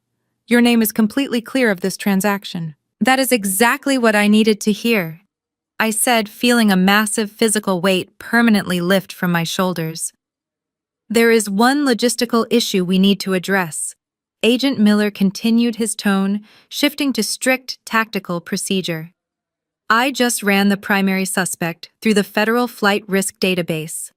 According to commercial airline manifests, Richard and Cynthia boarded a flight out of Los Angeles International Airport 5 days ago. Are you aware the perpetrators are currently overseas?" I smiled, looking out the window at the bright morning sun reflecting off the calm waters of the Pacific Ocean. The contrast between my peace and their nightmare was incredibly satisfying. "Yes, Agent Miller, I am fully aware," I replied, my voice completely calm. "They are currently at a rented royal palace in Lake Como, Italy. And you do not need to worry about them fleeing the jurisdiction." "Why is that?" he asked. "Because," I replied, my smile widening, "they are currently speaking to the local authorities." I ended the call with Agent Miller and closed my laptop. The sun was now fully above the horizon, bathing my living room in bright, warm light. I felt a profound sense of tranquility. I walked into my bathroom and turned on the shower, letting the hot water wash away the lingering traces of the sleepless night. For the first time in years, I was not dreading the day ahead. I dressed in my favorite tailored suit, ready to head into the office and tackle my corporate accounts with a clear mind. Exactly 45 minutes had passed since I hung up the phone with my mother. I was in the kitchen pouring my matcha tea into a travel mug when my phone lit up on the granite counter. The screen displayed a long string of numbers indicating an incoming international call originating from Italy. My parents were incredibly persistent. I assumed my father had managed to beg, borrow, or steal a phone from one of the wedding guests for one last desperate attempt to guilt-trip me. I picked up the device and pressed the green accept button, ready to firmly reiterate my stance. "Hello," I said, my voice flat and completely detached. There was a brief moment of static, followed by the sound of a throat clearing.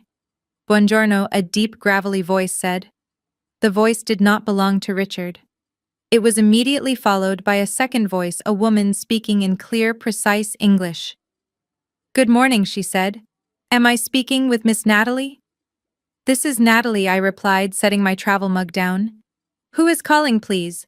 "I am calling on behalf of Captain Rossi of the Carabinieri, the Italian provincial police force," the female translator explained.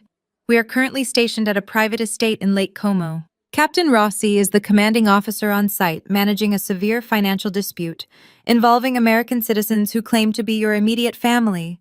The individuals in our custody are Richard, Cynthia, and Brittany. They have requested we contact you to resolve a matter regarding a declined commercial credit card." I leaned against the counter. "I am listening," I told her. Captain Rossi spoke rapidly in Italian in the background. The translator paused to listen before relaying his message. "The suspects are currently being detained for attempted theft of services and fraud against a local historical estate. The total uncompensated balance is $350,000 American dollars. The suspect, named Richard, has repeatedly stated to our officers that you are his daughter, and that you manage the business account associated with the declined payment." The translator took a short breath before continuing. "Richard claims this entire situation is simply a banking error and a tragic family misunderstanding. He insists that you are currently on the phone with your American financial institution, authorizing the release of the funds. He begged Captain Rossi to call you to confirm that the money is being wired so we can release them from custody. Captain Rossi needs your official verbal confirmation. Are you currently authorizing the payment for this venue?" I could picture the scene perfectly. My father was likely standing in the beautiful palace courtyard, handcuffed and sweating profusely, trying to use his final ounce of charisma to con a seasoned Italian police captain. He was still banking on the old family dynamic. He genuinely thought that when the foreign police called me, I would panic and protect the family name. He thought I would lie to the authorities to save him from public humiliation and a jail cell. "Tell Captain Rossi I appreciate him taking the time to call me directly," I said, my voice perfectly steady and clear. "But the suspect, named Richard, is lying to him." The translator relayed my words to the captain. I heard a sharp intake of breath on the other end, followed by a low murmur in Italian.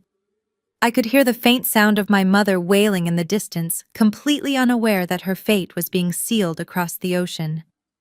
"Please translate my next words exactly as I say them," I instructed. "Do not omit a single detail." "I am ready." The translator replied, her tone shifting to strict professional attention.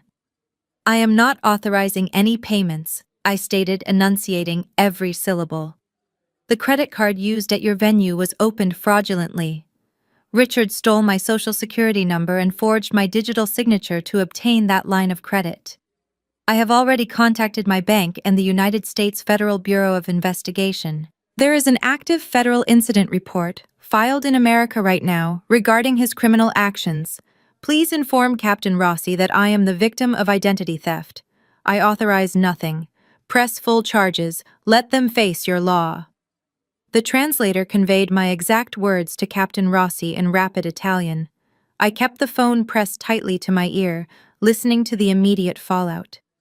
Through the open line, I heard the captain let out a sharp, authoritative bark. His tone had completely shifted from cautious investigation to absolute enforcement.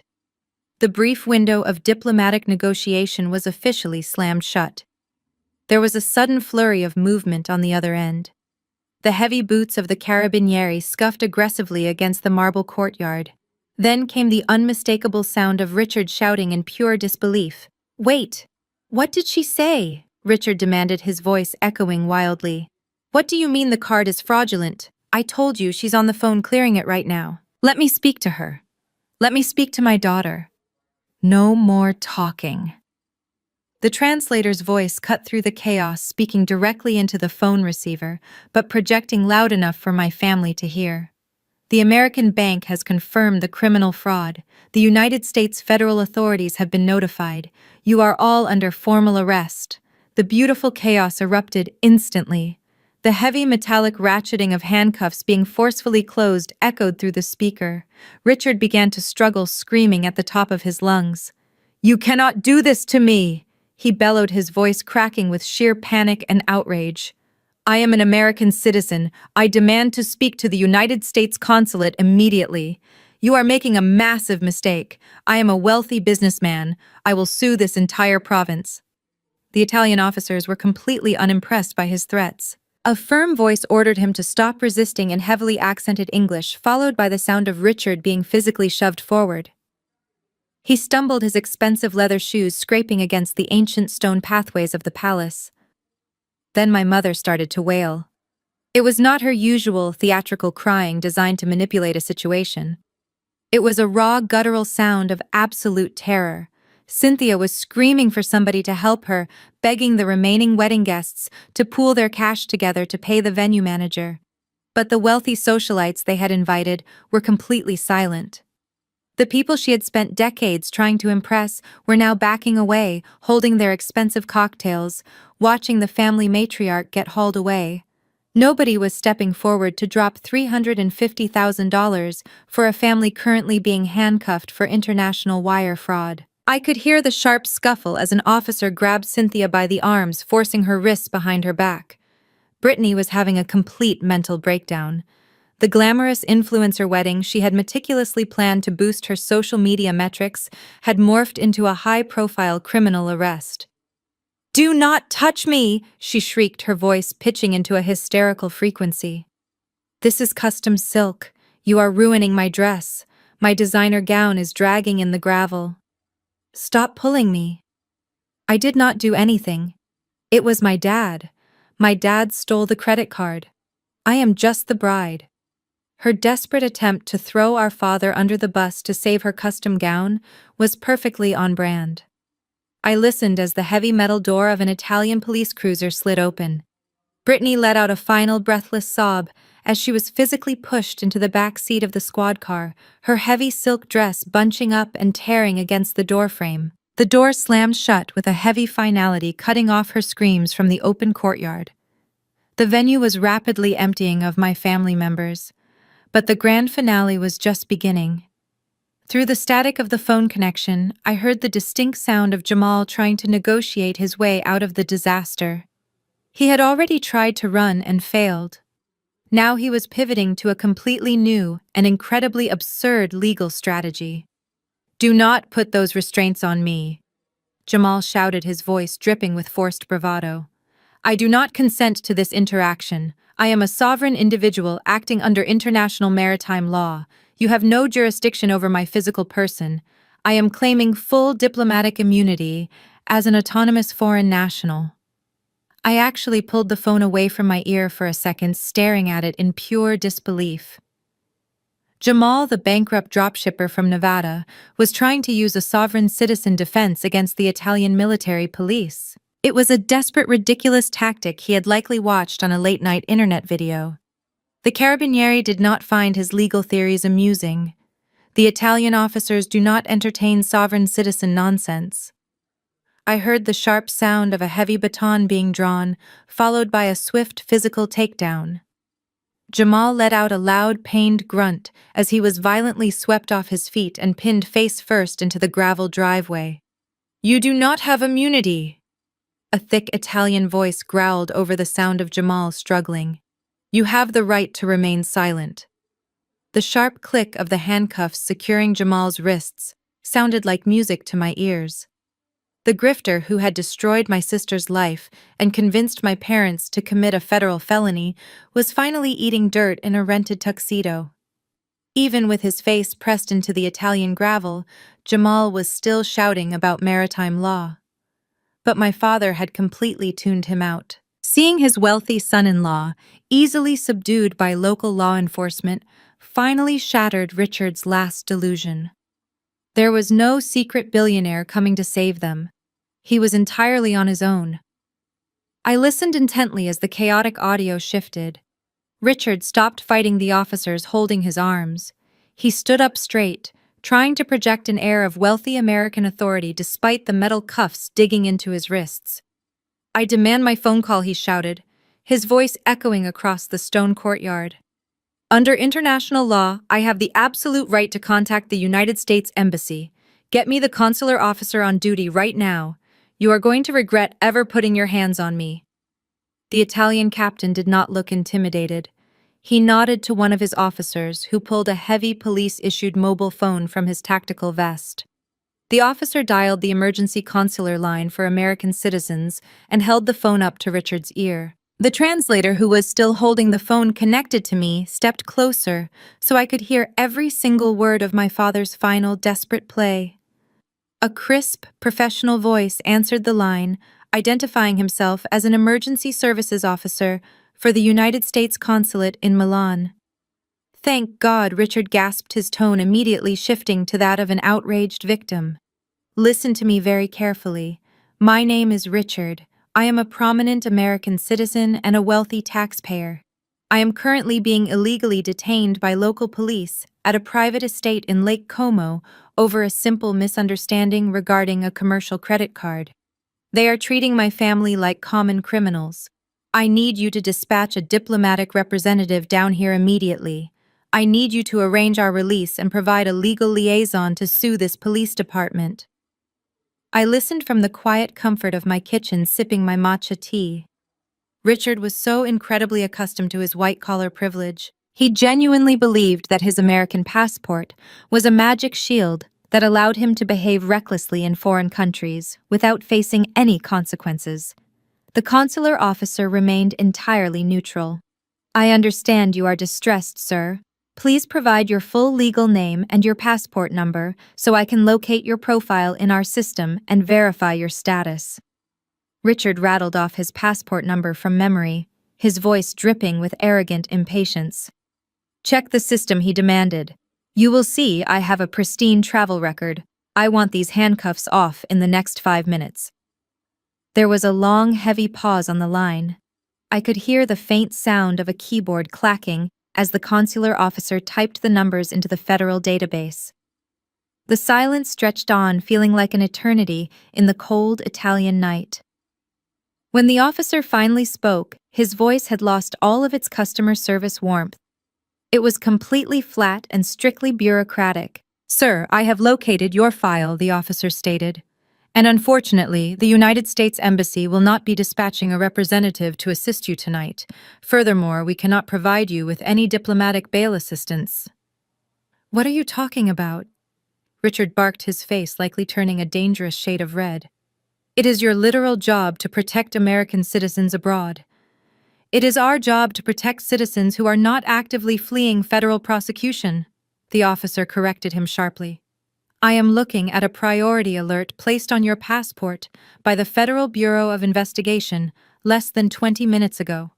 You are currently flagged for aggravated identity theft and international wire fraud. Because you committed these alleged crimes against an American financial institution while on foreign soil, you are classified as an extreme flight risk." Richard let out a choked, gasping sound.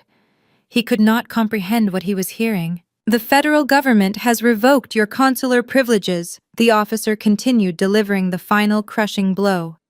"The Italian authorities have full jurisdiction to process you under their penal code.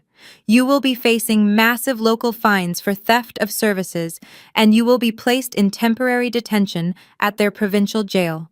Once your local sentences are served, you will be immediately deported back to the United States into federal custody. I suggest you cooperate fully with the Carabinieri. Good luck, sir."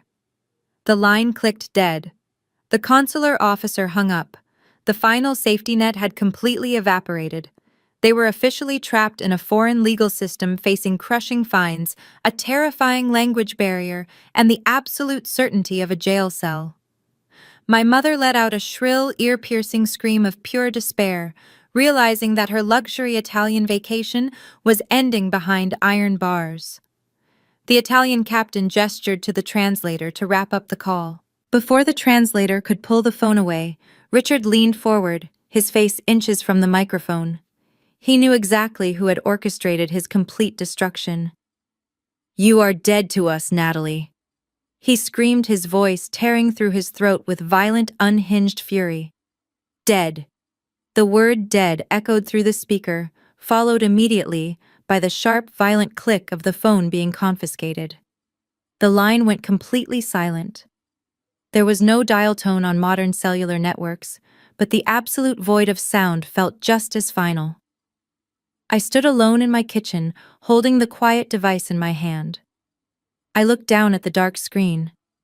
"I was dead to you the moment I stopped being your automated teller machine," I said, my voice steady and echoing lightly off the granite countertops. My father thought his words were the ultimate punishment. He genuinely believed that banishing me from the family kingdom would leave me shattered and weeping on my apartment floor. He did not understand that his rejection was not a punishment. It was a pardon.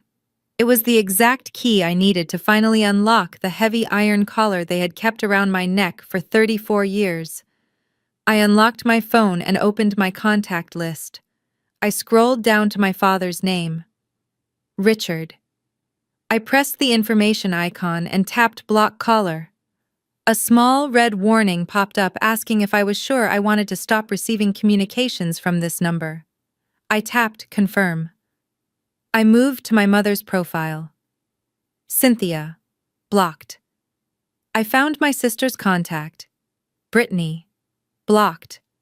I even found the temporary number Jamal had texted me from months ago when he was trying to solicit a fake investment. Blocked. I did not stop there. I opened my social media applications and systematically went through my privacy settings. I blocked all of their accounts. I blocked their secondary business profiles. I blocked my extended relatives who I knew would inevitably act as flying monkeys the moment the gossip hit California. I completely severed the digital arteries that connected my peaceful life to their toxic drama. I even logged into my cellular provider portal and enabled a strict filter against all incoming international calls. If they managed to bribe a guard for a phone call, they were going to be greeted by an automated network error.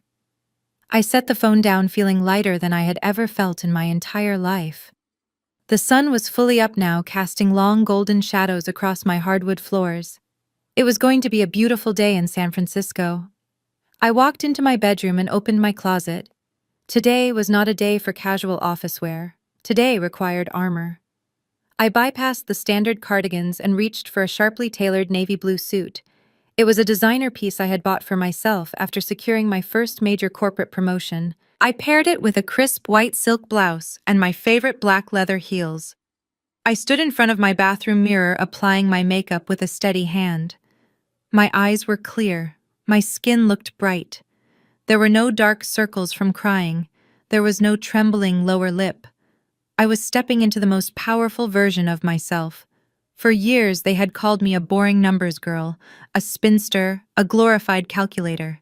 They mocked my practical life while building their entire identities on a mountain of high-interest debt and social media lies. Now the truth was laid bare. The glamorous influencer bride was sitting in a holding cell with a ruined silk dress. The arrogant tech billionaire was facing international fraud charges. The wealthy country club parents were stripped of their passports and their dignity, and the boring numbers girl was standing in a luxury high-rise apartment with a perfect credit score, completely immune to their destruction. I finished my hair and grabbed my leather briefcase from the entryway table. Inside were the financial reports for a major corporate merger I was overseeing today. While my family was busy begging a foreign magistrate for leniency, I was going to walk into a glass boardroom and dictate the financial future of a multi-million-dollar company. I opened my front door and stepped out into the hallway, locking the deadbolt behind me. I pressed the button for the elevator and waited, listening to the soft mechanical hum of the building. The elevator doors slid open, revealing the polished, mirrored interior. I stepped inside and pressed the button for the lobby. As the elevator descended, I made a mental checklist for the week. I needed to finish the merger audit. I needed to pick up my dry cleaning. And I needed to contact my property management firm to formally initiate the eviction protocol for the Newport Beach house. My parents were not going to be living there when they eventually faced deportation back to the United States. They had burned their last bridge, and I was going to make sure the ashes were completely swept away before they even landed on American soil. I walked out of the building and into the bright California morning completely free. 3 weeks passed since that defining morning in my apartment. During those 21 days, my family learned exactly how unforgiving the real world could be without my financial safety net. According to the updates I received from Agent Miller, Richard was forced to make the most painful financial decision of his entire life. To avoid serving a lengthy criminal sentence in an Italian provincial prison, he had to completely liquidate his remaining retirement accounts. He paid the $350,000 venue bill in cash, plus an additional $50,000 in legal fees and local fines. The massive early withdrawal carried severe tax penalties, effectively wiping out the absolute last remaining dollars he possessed. They were financially ruined before they even boarded their flight back to America. The Italian government did not let them finish their glamorous vacation. They were formally deported, their passports permanently stamped with criminal bans preventing them from ever returning to the European Union. When their commercial flight finally touched down at Los Angeles International Airport, they were entirely exhausted, humiliated, and broken. But their nightmare was only just beginning. Because I had filed the federal report and provided the undeniable audio confession, the American authorities were eagerly waiting for their arrival. The moment the plane doors opened, Customs and Border Protection officers boarded the aircraft. They did not even let my family step out into the terminal. Right there in the narrow aisle of the airplane, in front of hundreds of staring passengers, holding up their cell phones to record the scene, federal agents placed my father in handcuffs. Richard did not shout about his rights or demand to speak to an attorney this time. The crushing reality of federal wire fraud and aggravated identity theft had finally broken his arrogant spirit. He kept his head down as he was quietly escorted off the plane and transferred directly into the custody of the Federal Bureau of Investigation. But Richard was not the only one leaving the airport in the back of a law enforcement vehicle. The authorities had run a routine scan on all deported passengers, and the federal system immediately flagged my brilliant tech billionaire brother-in-law. Jamal had a massive outstanding federal warrant stemming from his Chapter 7 bankruptcy fraud and multiple serious violations of his court-mandated financial restrictions. 2 large officers grabbed Jamal by the arms the second he stepped off the jet bridge. He tried to spin one last pathetic lie, claiming it was a clerical error and referencing his imaginary legal team, but the officers simply confiscated his fake luxury watch, read him his rights, and dragged him away toward a holding cell. That left Cynthia and Brittany standing completely alone in the massive international terminal. The golden child and the family matriarch were entirely stripped of their male protectors, their manufactured wealth, and their social standing. Brittany was wearing a pair of stained sweatpants she had purchased at the Italian airport gift shop, completely unrecognizable from the glamorous influencer who had demanded a royal wedding just weeks prior. Cynthia was physically trembling, clutching her expensive designer purse, which was now filled with nothing but worthless maxed-out credit cards and Italian legal documents she could not even comprehend. They had absolutely no one to call for help. They could not call me because their numbers were permanently blocked on my end. They could not call their wealthy country club friends because the gossip had already spread through their social circles in California like wildfire. Everyone knew Richard had been arrested overseas, and nobody wanted to be associated with a family facing federal indictments. So Cynthia did the only thing she could think of. She pulled out her phone and ordered a standard Uber using the absolute last few dollars available on her personal debit card. They loaded their heavy suitcases into the trunk of the basic sedan, completely silent. During the hour-long drive down the Pacific Coast Highway, they stared blankly out the windows. They were headed straight for the Newport Beach house. In their delusional minds, they still genuinely believed they had a $2 million coastal sanctuary waiting for them.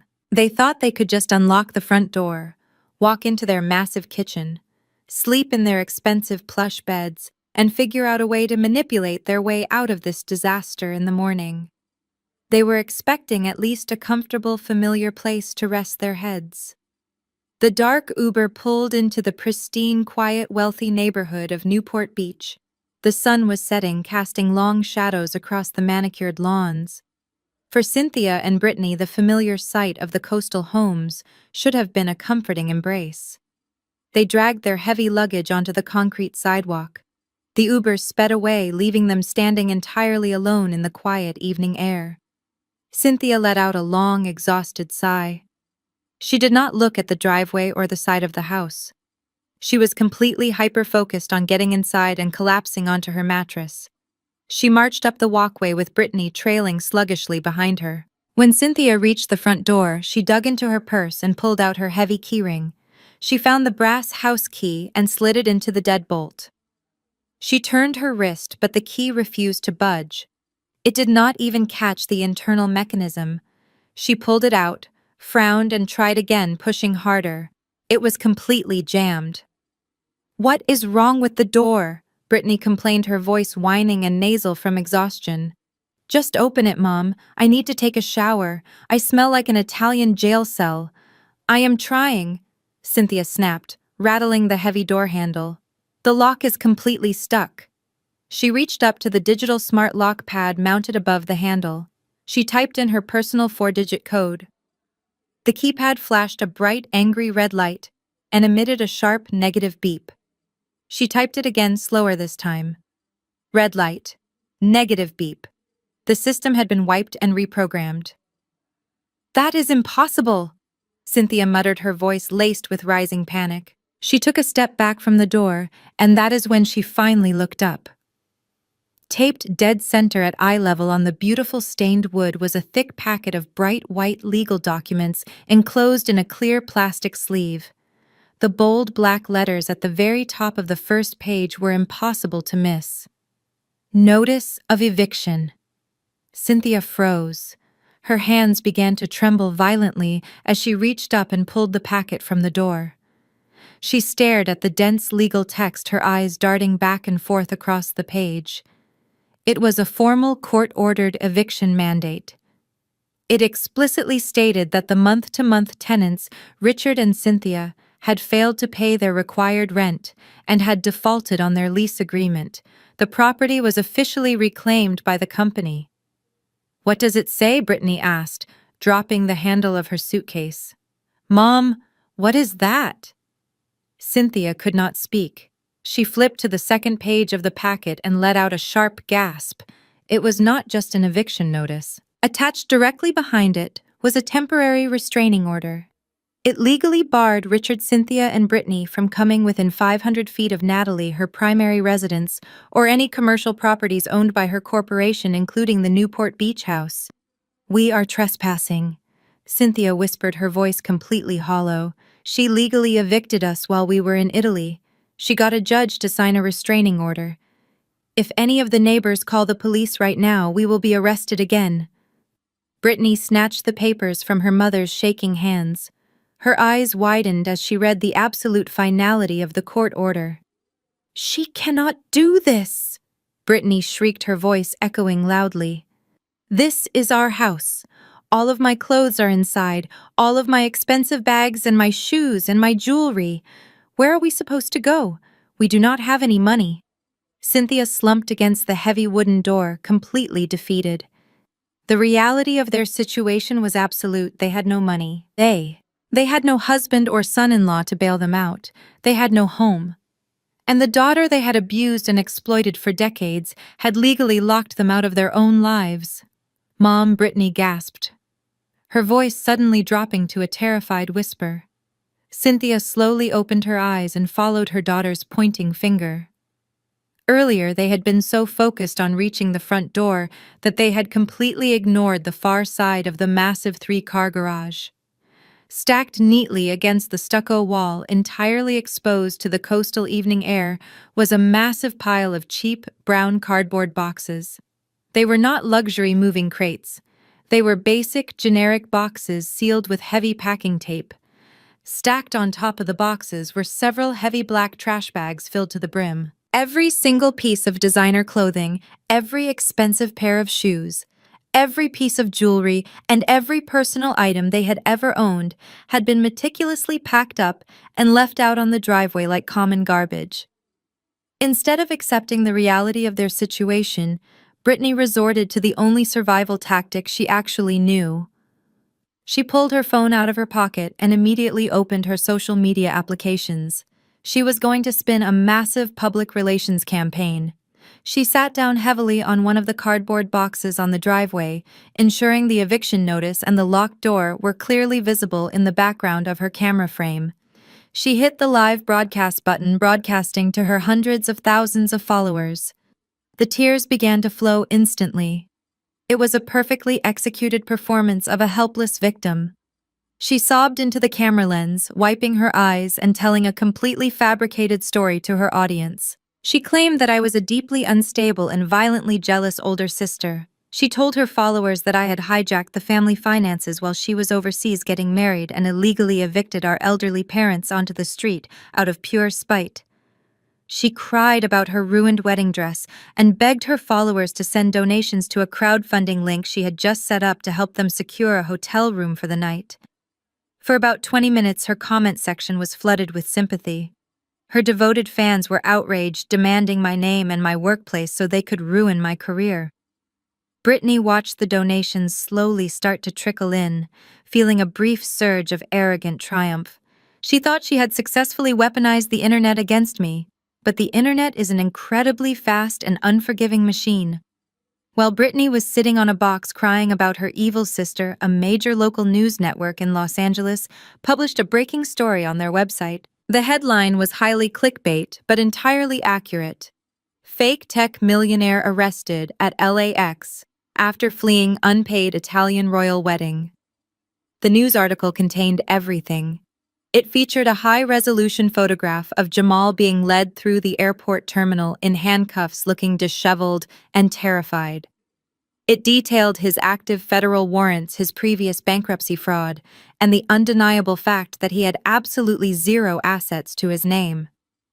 The journalist had even managed to secure a quote from the Italian palace manager, confirming the venue had been scammed. Even worse, the article explicitly mentioned that the extravagant destination wedding had been funded by a stolen credit card, resulting in the bride's father being detained by federal authorities for identity theft on the exact same flight. It took exactly 4 minutes for the news article to reach Brittany's live broadcast. Someone pasted the link into her comment section. Then another person pasted it. Suddenly, the entire tone of her chat completely flipped. The supportive messages vanished instantly, replaced by a tidal wave of mockery and outrage. Her followers realized they were not watching a victim. They were watching a fraud who had married a wanted criminal and tried to scam them out of donation money. Brittany stared at her screen in absolute horror as the comments rolled in. People were laughing at her. They were calling her a grifter. The crowdfunding platform flagged her campaign for suspicious activity and froze the account before she could withdraw a single dollar. Then the corporate emails started hitting her inbox. The luxury champagne brand that had sponsored her reception sent a swift legal notice terminating her contract, effective immediately, citing a strict morality clause. The boutique travel agency that had supposedly booked her Maldives honeymoon released a statement confirming the reservations were never actually paid for. The bridal designer who had provided her custom silk dress publicly announced they were severing all ties and demanded the garment be returned or paid for in full. Within 2 hours, Brittany lost every single major sponsor she had spent years cultivating. Her follower count began dropping by the tens of thousands. Her entire influencer career, the very foundation of her inflated ego, was completely annihilated in a single evening. She abruptly ended the live broadcast, dropping her phone onto the concrete driveway. She buried her face in her hands and finally cried real, genuine tears of absolute defeat. The illusion was dead. and the entire world knew it. They spent the next several hours sitting on the cold driveway as the coastal fog rolled in. They had nowhere to go. The few family friends Cynthia tried to call completely ignored her. They were entirely toxic radioactive outcasts.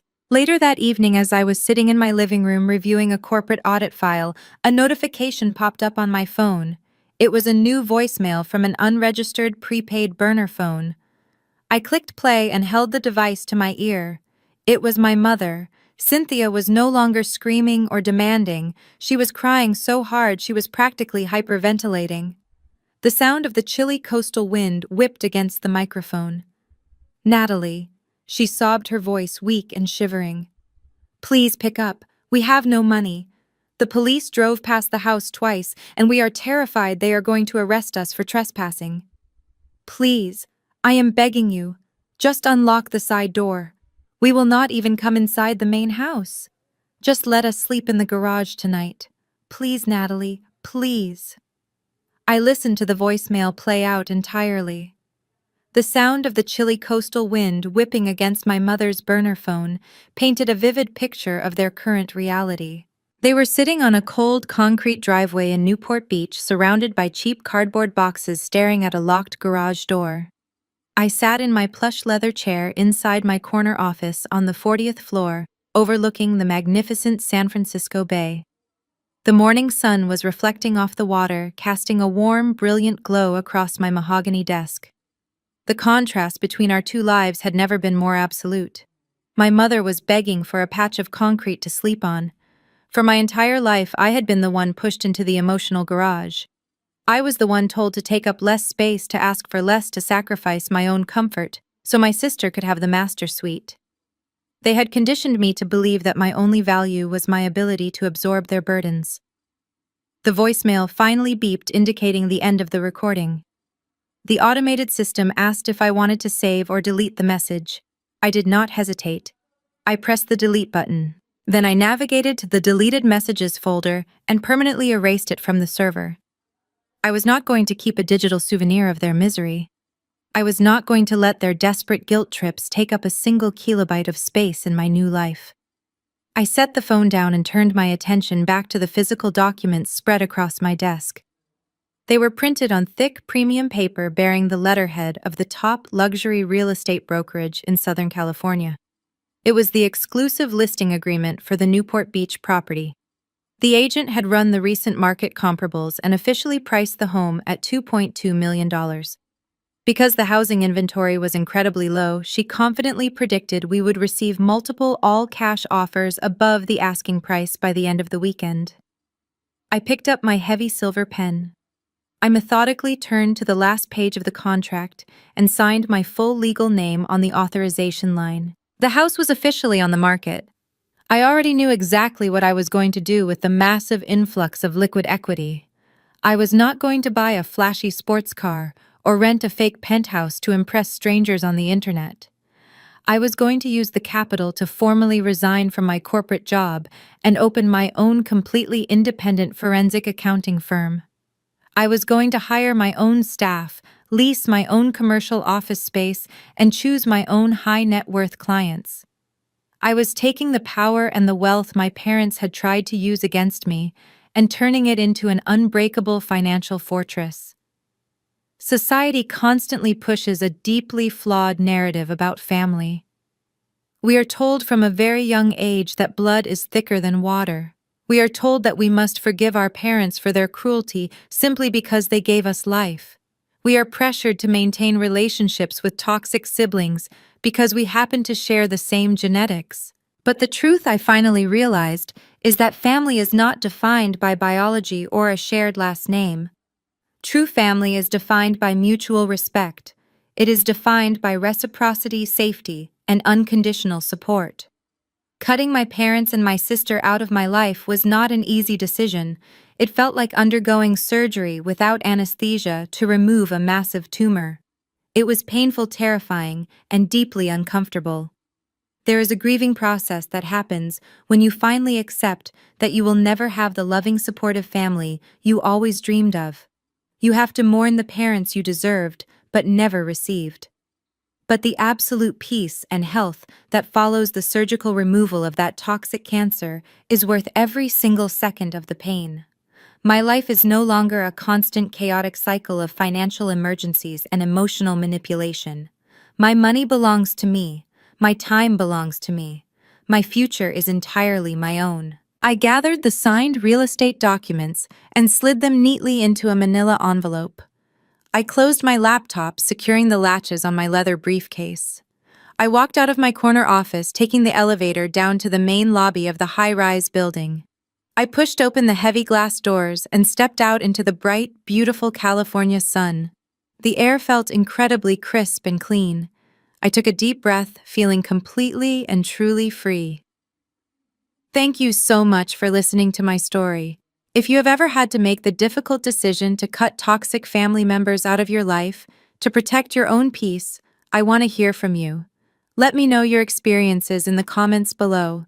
Do not forget to hit the like button and subscribe to the channel for more stories about surviving family betrayal and finding your own independence. Remember that walking away from abuse is not a failure. It is the brave first step toward building the life you actually deserve. The story we just explored reveals a profound and often painful truth about human relationships.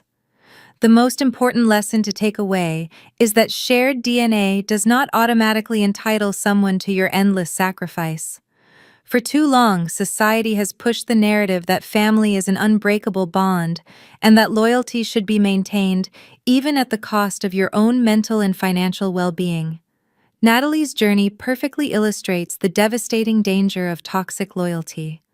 Her parents and sister manipulated her empathy and sense of duty, using guilt as a weapon to fund their endless delusions. They believed that because she was family, she was obligated to act as their permanent safety net, regardless of their constant emotional abuse. But true family is built on a solid foundation of mutual respect, safety, and reciprocal care. When those essential elements are replaced by exploitation and criminal deceit, the biological connection becomes nothing more than a tool for manipulation. Setting firm boundaries is never an act of cruelty. It is an act of profound self-preservation. Walking away from people who actively harm you requires immense courage, especially when those people are your own parents or siblings. It means grieving the loving family you deserved but never actually had. However, as Natalie discovered the exact moment you stop setting yourself on fire to keep toxic people warm, you finally give yourself the space to breathe, grow, and build a life of genuine peace. You do not owe your future to people who refuse to respect your present. Take a moment today to evaluate the relationships in your life and boldly establish the boundaries you need to protect your own peace.